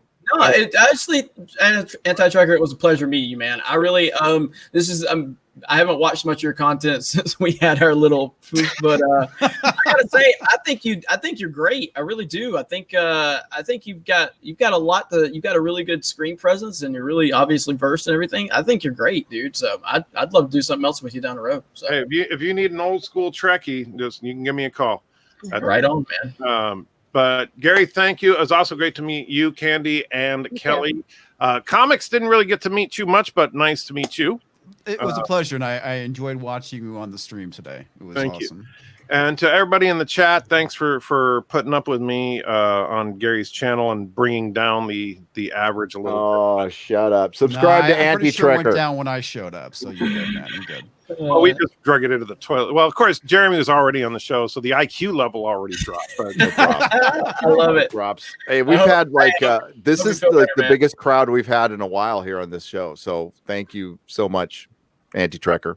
Clearly for the sex appeal of Trekker, myself, Gary, comics. It's really So I mean, I saw a lot of people in the chat saying, "Man, attractive."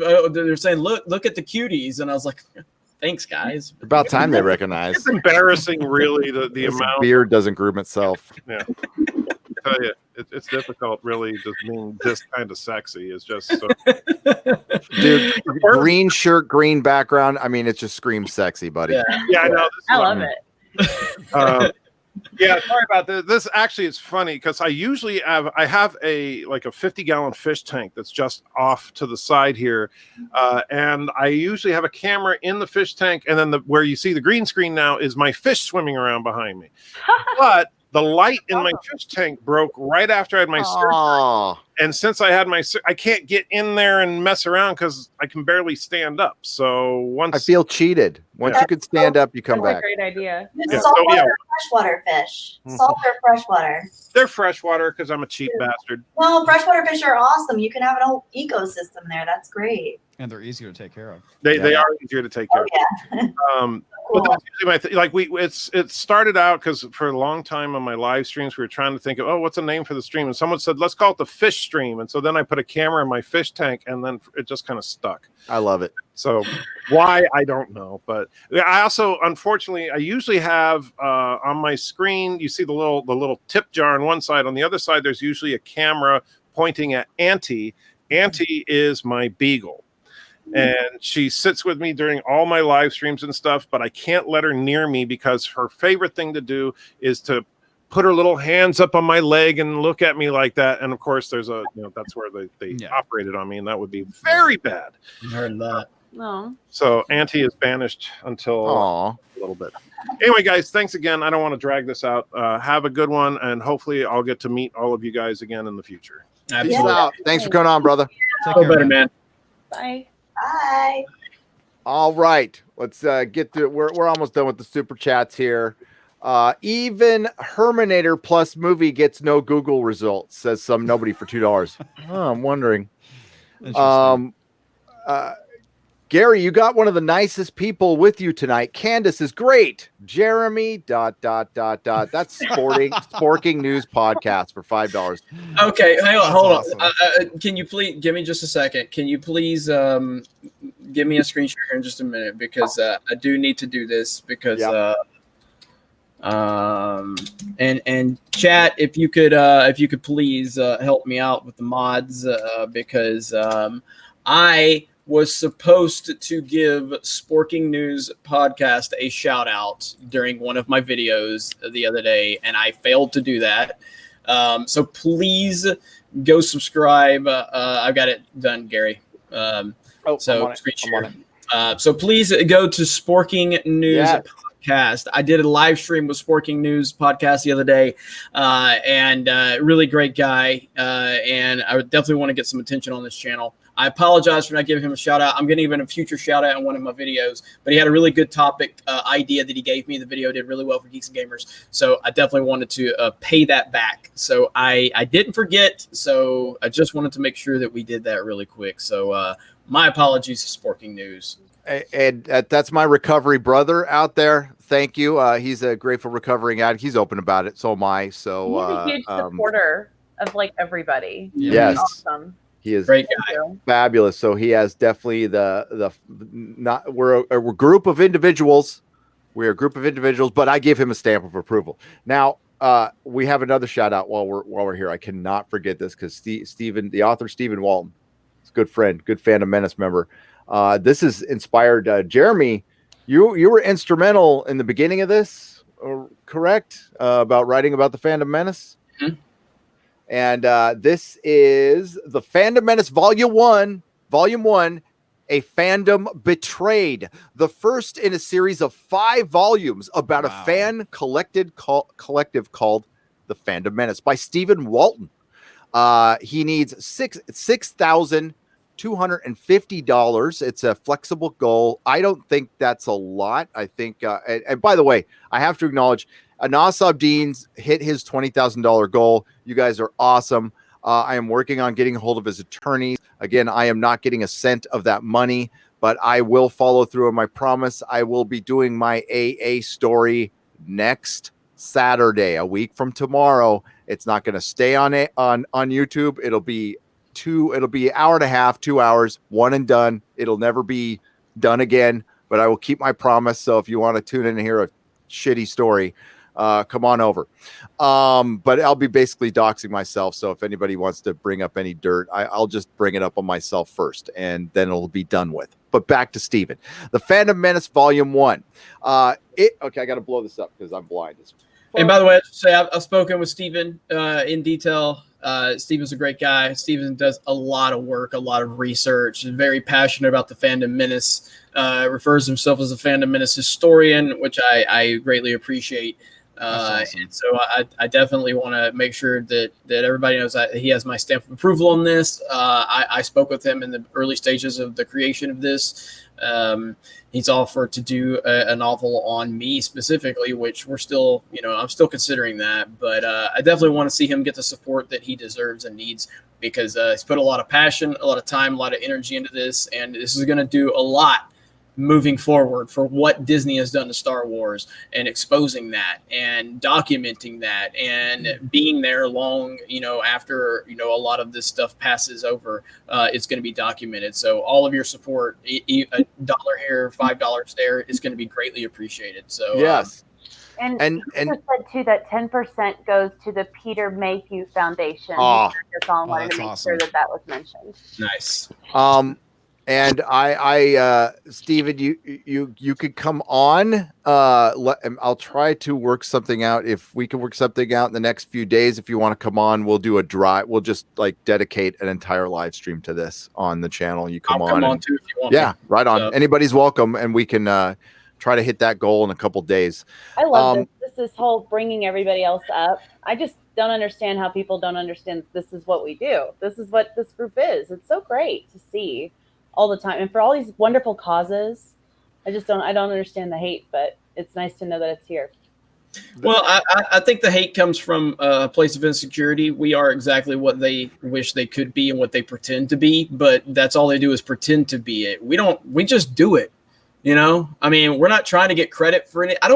We shouldn't get credit for being decent people or helping people. We just want to help people. And yeah, I mean, we are surrounded by a lot of amazing people in this group. I mean, like I said, Geeky Candy just came, into this. At least I became aware of Geeky Candy within the last month, maybe. Candice. Yeah, I was lurking for a while and Yeah. commenting, but not really being super active or. Yeah. And I've just, she's been amazing. I don't know why Kelly puts up with me after being my friend for a year and a half, 2 years now, whatever it's been. Kelly, I don't know why she puts up with me. She's way too good of a person to be my friend. You're awesome, Jeremy.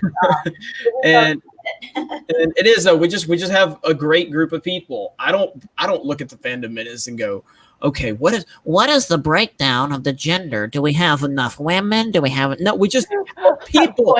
Oh my gosh, people. We're just people. If your first thought, it's a sense of community that is lost in a lot of places, and you can find it here, and that's what drew me. And I'm probably a lot of other people that you wouldn't necessarily think would be have this huge background of loving stuff like this, because we never knew something like this existed that was so welcoming. Because in real life around us, it's hard to sometimes find that. And sometimes when you talk with passion about things, you kind of look silly if the other people around you aren't that passionate about it. So we kind of just shut it off. And it's just so nice to see it here and so welcoming. Yep. So thank you to everybody that does that. You're so right about that, Candice. That's been my biggest thing coming onto this platform, has been realizing, oh my gosh, I actually can talk about the things that I've internalized for pretty much my whole life, being a nerd, being geeky, always getting people looking at me like I'm a weirdo when I go off on a tangent about something that I absolutely love. And it's so nice to have a whole community of people that not only appreciate it, but they also relate to it. And everybody in the chat, everybody here on the panel, everybody that's a part of this, even people that don't understand it, hopefully there's a way in, but if there's not, at least we could do our best to uplift one another and each other. And that's the best thing about it. Kelly, when you did that post, I'm just going to give you a shout out to replied to, I think, Darth Barbie, or it was something regarding, I said hashtag relatable, because what you said happened to me too. And I think it happens to a lot of people in this community, where we are bullied for things that, I was physically bullied for a long time. And I'm just going to say, when you said that, it just spoke to my heart. And it's so nice to see other people just giving each other e-hugs, like literally every day for staff. And it's just so uplifting, and women uplifting other women, especially. It's hard to see that again in real life sometimes, because we can be super judgy and it's awful. No. But you don't see it. You don't see it here too much, and it's really nice. So I really loved when you said that. That was so nice. Thank you. Yeah, it's. I think especially being a female and being nerdy or geeky or just introverted, like any of those three things, or all of them at once, or one of them, it doesn't matter. It's, you already have like kind of a sense of isolation, because we tend to be programmed more towards social activities with each other, whereas, you know, males at a young age tend to be more, you know, with building, with creating things, and girls are more like, let's all build something together.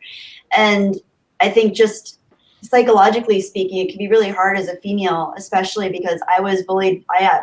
I think most people are usually bullied by the same gender, but as a female, being, you know, weird, awkward, introverted, I was bullied by both males and females. And even teachers would sometimes, like, I was always so quiet, and I think a lot of teachers looked at that as weakness, and they would pick on me, and it was really hard. So when I see someone else that's been there in one way or another, I always gravitate towards that and want to kind of help uplift that person. So you find this therapeutic like me, don't you? Yes. I love that. Yeah. And Kelly, and just because I screenshot it, put on Twitter, and we talked about it, you commented on someone else's video the other day, on Darth Barbie's video, when you saw her video. And Kelly, you need to understand, you are you're a prominent voice in our community. Like Darth Barbie, she was freaking out because, you know, she's like, Kelly commented, because everybody loves you and everybody knows you're a sweetheart. And but I just like the fact that so many of you are kind of reaching out and supporting each other, because it's awesome. But it is normal behavior. The problem is, in 2019, it's abnormal. You know, common sense isn't exactly common anymore. So when we see it, because the media and Hollywood and the wokeness out there are always, they're always projecting so much, so that when people actually are like we are, which is supposed to be normal, it comes off as abnormal almost. You know what I mean? So there's Stephen Walt. There he is. Yeah, that's the thing, is the fringes took over. I think a commonality with all nerds is there was one point in our life we felt we weren't part. We were the outsiders. We were rejected for whatever. My abuse was adults. I got bullied and picked on. I used to frustrate the hell out of teachers and adults. That's the worst shit I got as a kid. So yeah, I think we all have that in common, and we are the common sense crew, and that's something you had said previous, Jeremy. It's like that's what this is. It's just we were the people, you know, as Steve had put it, we're the people working. We're out there working.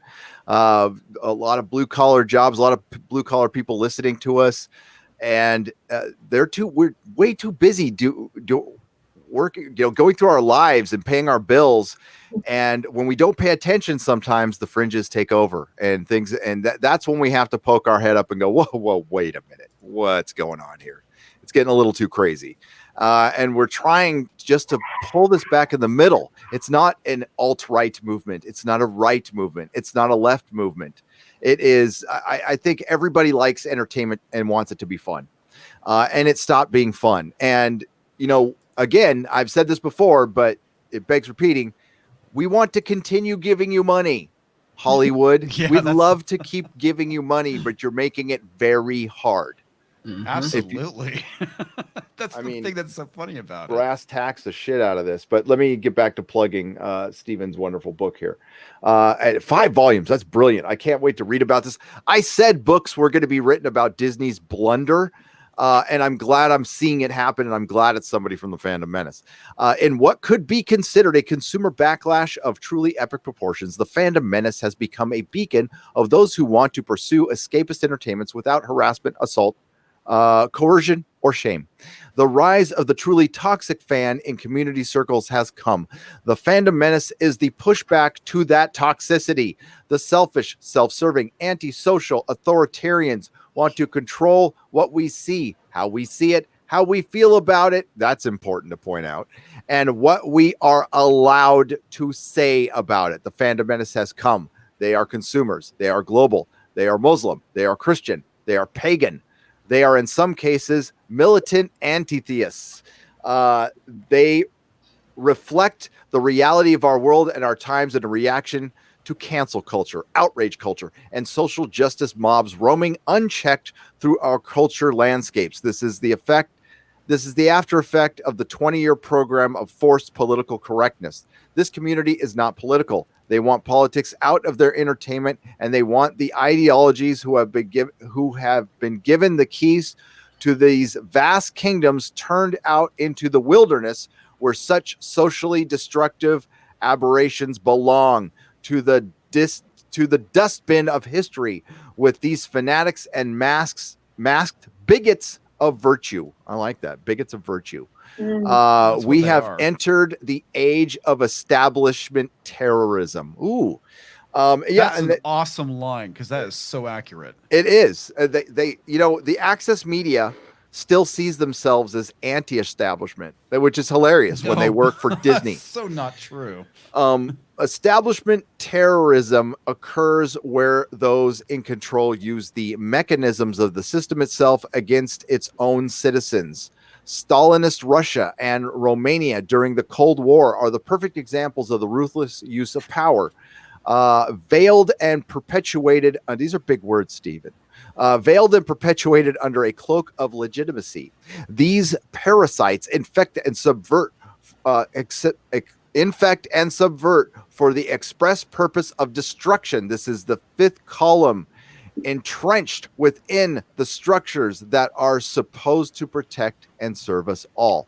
What they refer to in the Access media, Stephen, is those flawed American institutions that we all rely on so much. Yeah. The Fandom Menace is the mainstream. The Fandom Menace are the voice of the real people everywhere. We will not be silenced. We do not negotiate with social terrorists.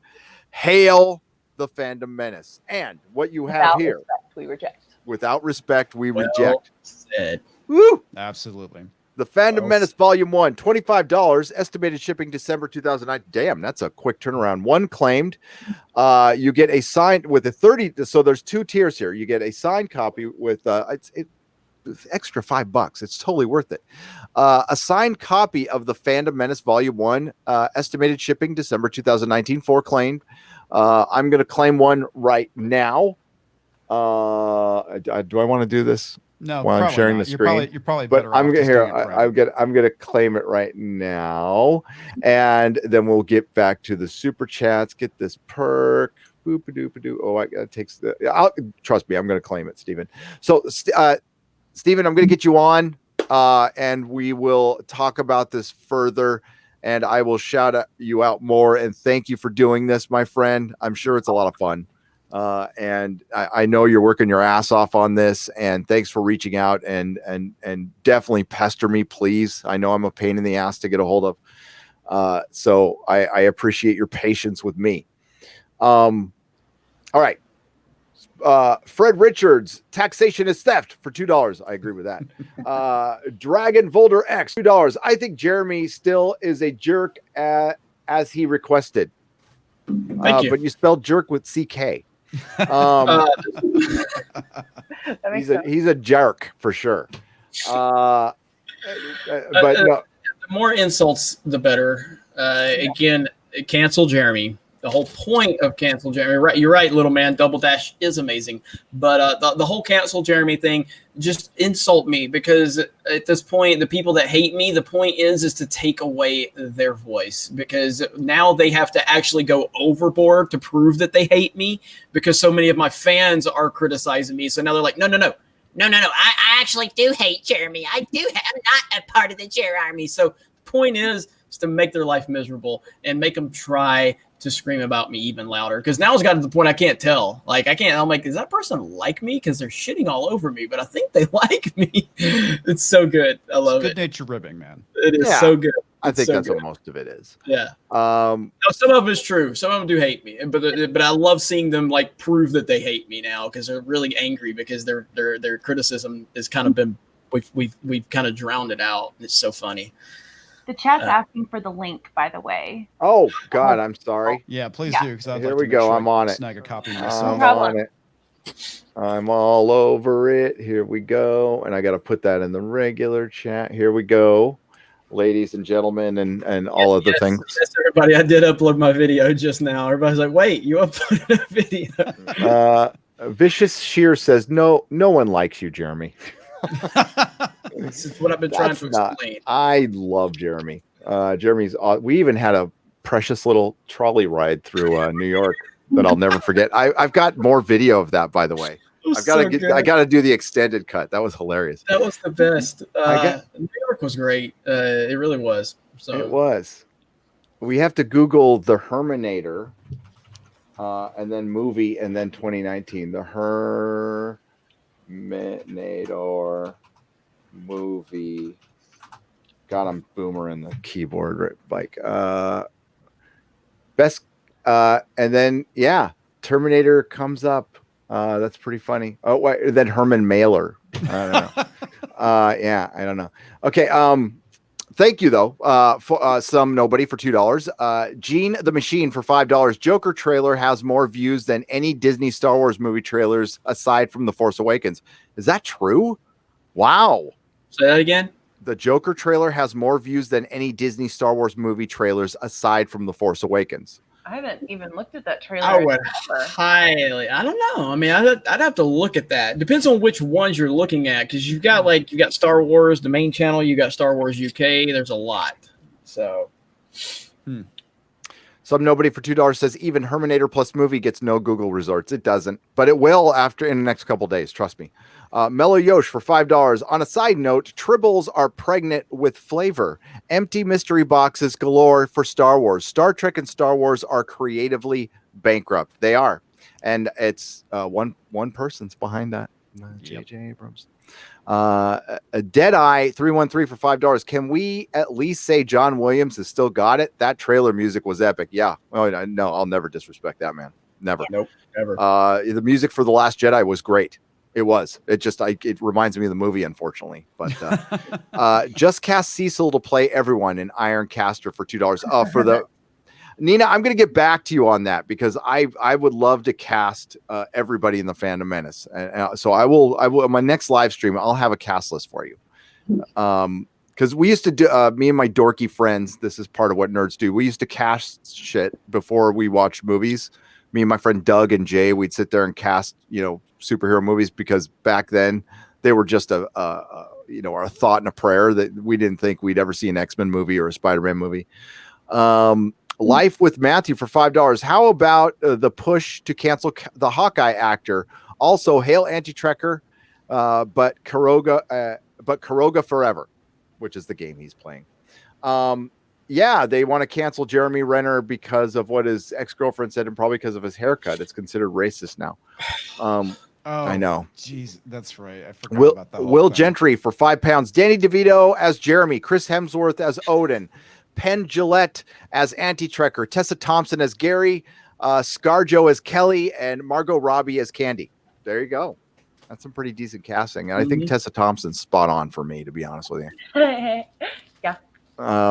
Jaeger Bomb for $5. It's so good to see you all together. At least one good thing came out of the travesty that is Disney in the current year. Keep up the good fight. Well, Jaeger Bomb, thank you for the $5 and the very kind words. Nicholas Horton for £2. No one can replace Ashley Eckstein as Ahsoka. Nope. Not really. I mean, that's always been my choice if they were ever going to go live action, just to let Ashley play Ahsoka. I agree completely. But that makes way too much sense. They could. I mean, it's going to be Brie, man. It's totally going to be Brie. I hope so. Oh my gosh. I really do. Author Stephen Walton for $2. The Phantom Menace Volume 1 on Indiegogo is live. And thank you for the $2. And please go check that book out. 10% goes to the Peter Mayhew Foundation. That's brilliant. 200-watt studio for $2. Hey, all. Good to see GC and JB. There you go. It's good to see Geeky Candy and Jedi Bunny. The rest of us, chopped fucking liver. I understand that. Chief Cook, $1.99. The only color Hollywood loves is green. Yep. 200-watt studio for $2. Disney did blacklist Siskel and Ebert for a while. I can totally believe that.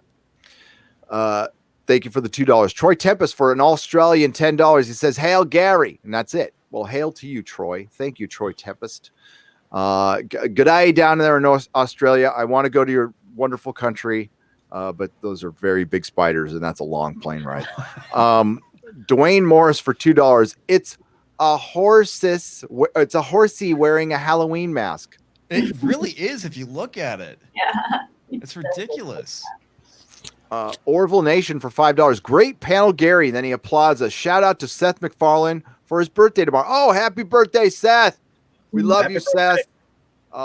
Seth, thank you for letting me visit your set. You're awesome. You are what's good in Hollywood. You are a bright, shining example of how to treat your fan base and how to make a good show that has a message in it that doesn't alienate anybody. It's kind of nice. Well, it's refreshing, actually. Yep. Yeah, yes, it is. Christopher Arcella for $2. Hey, Jeremy. Hey, Gary. And hey, all. The rest of you are just all. No, I'm just kidding. Thank you, Christopher, for the $2. Trigger Addict for Canadian, 10 pesos. I know we all hate on the Access Media, but ET Canada has the best rant of The Last Jedi from Roz Weston when he came out. I highly recommend watching the review. I watched it and it was epic. It was good. That was Phantom Menace shit. Yeah. Hemlar Clavius for $2. We got 2 more super chats. I like all of you. I really hope you stick around. Thank you, Hemlar. That's nice to hear. I never get tired of hearing that. This is a great group of people. Jedi Bunny and Candace are going to go places on YouTube. They have what it takes. They have the skill and the gift of gab. Never hurts. Jeremy, I don't know. I think he's kind of peaked, to be honest with you. But it's all downhill from here. It's all downhill from here. I'm done. So, yeah. And Comics Division, when he makes a video. Hey. The chat has reassured me because clearly, I mean, they didn't say specific, and I get it out of respect, but they were like, "Oh, really good, cute, really hot, yeah, great, hot, yeah." And I was like, "Hey guys, thank you for saying I'm hot and I'm attractive and I'm beautiful." So I've got a lot going for me in that end. So even when YouTube does collapse, and it will collapse, Geeks and Gamers might be done tomorrow. I've clearly got good looks to back me up because the chat has noted they've noted it. You have a hell of a future in porn. I was gonna say you could definitely be a gigolo for sure. Yeah, that one meme, boy. Speaking of memes, how's Ryan doing? How's RK Outpost doing? That is the 4-bit Ryan. Yeah, that is the greatest meme of all time. It has evolved. It has evolved. We now. I can show you the updated one really quick if you want to see it. I want to see it. So I am officially changing the company logo right here. That's the new company logo for Geeks and Gamers. It's so great. I see his avatar, like if we ever played Mario Kart or so. I just want to see that face going around the sky. That'd be hilarious. That is awesome. It's like Jeremy and I are proud, we're proud papas. I guess we're a YouTube gay married couple, and this is our son, little Ryan, little Tyke. He's growing up and becoming a good YouTuber now. You can see a little smirk there. It's so funny. It is. Funny. I mean, dude, he's a meme this quick. He's shot up to 4,000. What has he got? 5,000 subs yet? He just crossed 2, but he'll get there. I mean, he's now a manager on the Geeks and Gamers channel. So Ryan's kicking ass. He's a manager. Yeah, he's a manager. Wow. What the hell did he do to get that? I don't want to know. You don't want to know. So. I don't want to know. I know what it takes to be a manager. Something you wouldn't do in our little buggy ride. I'll say that. I'm pretty sure his good friends Neil and Bob were involved. Yeah. Gary tried to pull the Me Too card on me, so I was like, "Oh, that's not." Dude. God, man, I was like, right. Never mind. I won't even go there. Ladies present, Gary. Can we move on? And my wife's in the chat too. Geeky Candy is at 637 subscribers. So you. Yeah, let's get that up a little bit if we could. And Jedi Bunny, where are you at with subscribers? She does. She's not good. She's around 4,000. She's closing in on 4. Did you cross 4 yet? I think I was 3 something. 4,000. She's at 4,000. Wow. Yeah, right on. Amazing. Congratulations. I promise I'll make more than one video a year. I'm gonna try. Hey, we've got. I don't want to announce our guest yet, but you and I have talked about live streaming on your channel with someone else. If you're welcome to say it if you want. So should I say it? Go ahead. Okay, Yeah. roll, guys. We are going to be having Darth Barbie on my channel for. Yep. I don't know if it's a live stream or a pre-recording yet, but. Yeah, I mean, it's up to you, really. I mean, but I'll host it, because I know you'd want me to host it. But so we're gonna have Darth Barbie on at some point whenever Kelly and Barbie can get the schedule worked out. And you're got to be closing in on monetization, Kelly. I need to stay on you about it. So send me a screenshot like you did before, and we'll talk about it. But you've got to be right on it at this point. So. Yeah, maybe. I don't know. I keep forgetting what number it needs to be. I have to check the thing, and I'll send you a screenshot. I can honestly tell you, Kelly does not care about making money at all. Like money is important. No, but it's like you're just happy with the following. I'm the one that's having to stay on her about monetization, and she's like, yeah. She's like, I'm just so happy that so many people are tuning in. I'm like, fine, but get monetized, girl. Get monetized. Yeah. Get there. Get the watch hours up. Comics. I put comics link in there as well. Congratulations, everybody. Yes. We got some more super chats snuck in here. Hey, Gary, really quick. Did you get a chance to read the the Rolling Stone article that was about toxic toxic nostalgia? Oh no, is this new? No, well, I added you and Doomcock, and I know Doomcock retweeted it, but holy shit, dude, you need to read that article because I swear, I get the feeling that Damon Lindelof really regrets making Watchmen now. Well, and you know what's funny is Candace shot an article where he's talking about bailing on it. Well, for one, I think it's one and done. I don't think it's not getting it's either they're gonna have to make it for very cheap, considering their cast. I don't know if they can do that. I think it might get a second season, but it got watched by 800,000 people on the overnight rating, and the it got a 0.25 in 1849. That's nothing. I mean, that's ridiculously bad. So I'll message it to you. It's a long ass article, but holy crap, I'll read it. Dude. Maybe I'll do a video on it. It's interesting. It Could you is. send It it is to the really chat, interesting. like the private chat too. So I can I'll do that. Let me go dig it up. But let me yeah, get Doomcock through a couple of retweeted it, these. That thing that article took off. So I like okay, I read that one. Great chat tonight, Gary. Hail the fandom menace, the dude 1764 for $1.99. Thank you very much, Dr. Thank you very much. Very much. And there's like 1 million people live streaming tonight, and we had for a large portion of this 2,000 people. We still have 1,600 plus watching. Thank you for choosing us. I greatly appreciate it. I'll keep this one up for a little while, but as you know, with all live streams, they go over to Nerdrotic Live, but it'll always be available. I'll be very communicative of where it goes. Pay attention to Twitter in the community section. If you haven't subscribed to Nerdrotic Live, please do, because that's where all the card videos are going to go and live videos.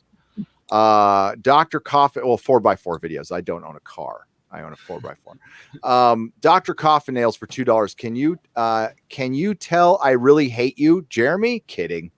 Nobody, we know you love Jeremy, maybe a little bit too much, Dr. Coffin Nails, but that's okay. Jeremy could absorb a lot of love. You know what I'm saying? Dark Star 76 for $5. Gary, did you hear about the Expanse Kickstarter? $200 for 21 in Rossi for 200 for 21 in a row. No, I'll look it up. Hang on. 200 watt bowl, 200 watt studio, $2. Oberon, referenced in Expanse 6, is for pre-order. Is it a side book? Because they haven't announced the final book yet, and it should have been out like in 2 months. I've read them all, and I haven't heard anything about the last one either yet. Yeah, and it's usually like every year. So this is the first time they haven't even brought it up. Oh, you know what? You know what? My guess is when the show got canceled, they announced they were going to do a new series, and I think they kind of lost interest in The Expanse, and then the show got picked up, and they're like, "Oh shit," because they did something narratively that I hate later on in the books. I won't say what it is, but I hate it. I hate the decision, and there's no going back from that decision. They tried to, and I bet I know what it is because yeah. Yeah, it'll be interesting. It will be. But the last book was better. It was pretty damn good. Olafur John Bjornsson for $5. It's cold out here. Oh. Baby, it's cold outside. Chris Stanley for $2. 8-bit Riddler, LOL. Oh, that does look like 8-bit Riddler. Jay Coke for $4.99. Gary, I thought you were 33 years old tops. Stop it. Stop it. Don't stop. Stop it. What the hell is your secret? Virgin blood. Bathing in it. Bathing in it constantly. And I don't drink alcohol. Drackle6 for $5. Jeremy has time for his scruffy nerf herder dude ranch and sports bar, but no time for the high council. No. The high console. The high console. I like that. Shellback T, thank you for the $5. And no, Jeremy doesn't have time for everything, but then he finds time for everything because Jeremy doesn't sleep. Shellback TJC for $5. I would just like to announce that I am now pixelated judgmental Ryan. Thank you. That is all. And he's using Ryan as that's awesome. That is so great that he's become a meme. And that is the final super chat. Ladies and gentlemen. So thank you for sticking around. It has been a hell of a lot of fun, and I want to share this on the way out. We need to share Steven's book. Speaking of memes, I want to give this person a shout out on Twitter. Let me do a screen share. Oh no, never mind. Then that's do your screen share. We'll go for it. We can pop it back Look up. At this meme. This is fantastic from Sheev Palpiss or Sheev Palpiss. Because you've seen this guy doing the reaction, right? I saw that floating around Twitter. I didn't actually watch it though. After I told everybody to stop making fun of this guy, they start making memes with me and him. Dude, the best part about his reaction video is when he goes, "What's going on?"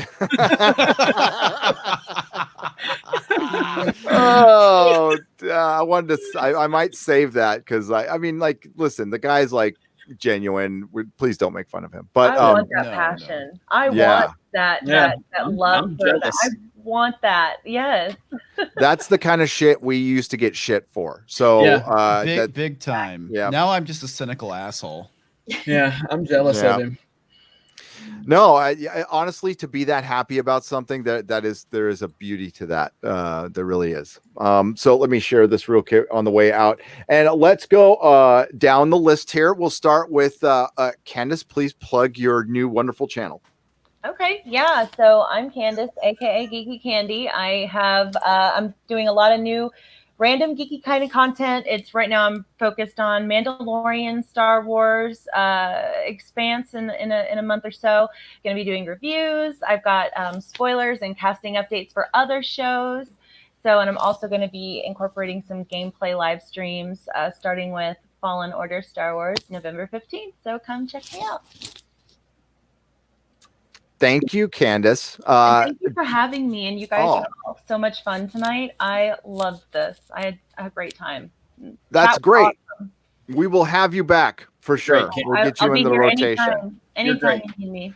And thank you for all the work you do for, modding and everything and shouting out the channel. Thank you very much. I greatly appreciate it. It is anytime. Anything I can do to help support you guys, I'll do it. Thank you. Jeremy, plug your channel while it's still ahead of mine. I'm not going to plug my channel, but I do want to plug someone if you can give me a screen share because this is Jesse Exaggeration Nation. He is new to the Geeks and Gamers team. His profile, right? Dear Jesus. Nice shorts. Now, the reason I want to give him a shout out is because he's an idiot. He did a live stream while we were live streaming. He accidentally tweeted the StreamYard link, so random people were joining on accident. He was trying to tweet his YouTube link. And he Oh tweeted no! Oh, Englentine used to do that from I Love Comics. Oh, all the he time. did all the time. We got random people showing up. It was great. Yeah, Jesse's great. Jesse is so What's funny. his Twitter? What's his Twitter? It's exaggeration NA1 at exaggeration NA1. He is so funny. He's naturally funny, and he's done such a great job of representing Geeks and Gamers since I brought him onto the team. He is truly hilarious. So I gotta find your Twitter. Did you retweet him anytime recently? okay, I'll do it right now. Yeah, I don't want to. Because that requires spelling exaggeration. I'm like, "Oof, man, it's too much for me right now. But I want to follow him. He's So fantastic. I want to give I him a love the follow. streams with him and Jay. They're so funny together. Yeah, they're great. So good people. You know, freaking Drunk's a star, man. Drunk's Yeah. a straight up rock Mhm. star. Did you retweet it? I Yeah, gotta yeah. refresh. Retweet it. There it is, right there. So let's give him a follow. Boom. Okay, I followed him. He's All gonna right. freak out if you follow him. Oh, let's stop it. Comics Division, plug your channel. Hi, I have a channel. Occasionally I do content. Like I did my completely horrible Watchmen review because I completely forgot to back up why I thought the show was boring. So I'll probably have to do an additional video to talk about that. But at some point, probably tomorrow, because I have nothing going on, even though it's my anniversary, so I have that going on. So after my wife goes to bed, I'm going to be creating a reaction video. Not necessarily a reaction video, but just my thoughts about the Star Wars trailer. I thought you were going to talk about an anniversary reaction video. That'll be a new take. There could be an anniversary reaction video. Probably not. Yeah. So after dinner and my wife goes to sleep, which usually is about midnight or 1 a.m. on a weekend, I'll probably finally crap out my opinions on the latest Star Wars trailer. And I have some other crap. That'll be interesting. Thank you, Comics Division. Jedi Bunny, please plug your channel. Okay. I have a channel on YouTube. I do not upload regularly. I might start doing them more often though, because I'm starting to feel a little bit more confident. But if you can't tell, I'm a little shy. To those of you who don't know me, to those of you who do know me, this is how I am sometimes, and I can be a little awkward. But I love talking with all my geeky and nerdy friends. I love talking with everybody in the chat and talking with everybody here on this platform, and it's awesome. And that's why I am on YouTube as both a consumer and an occasional content creator. So shout out to everybody here tonight and in the chat, and may the force be with all of us, because I think that's the special part about everything going on here tonight.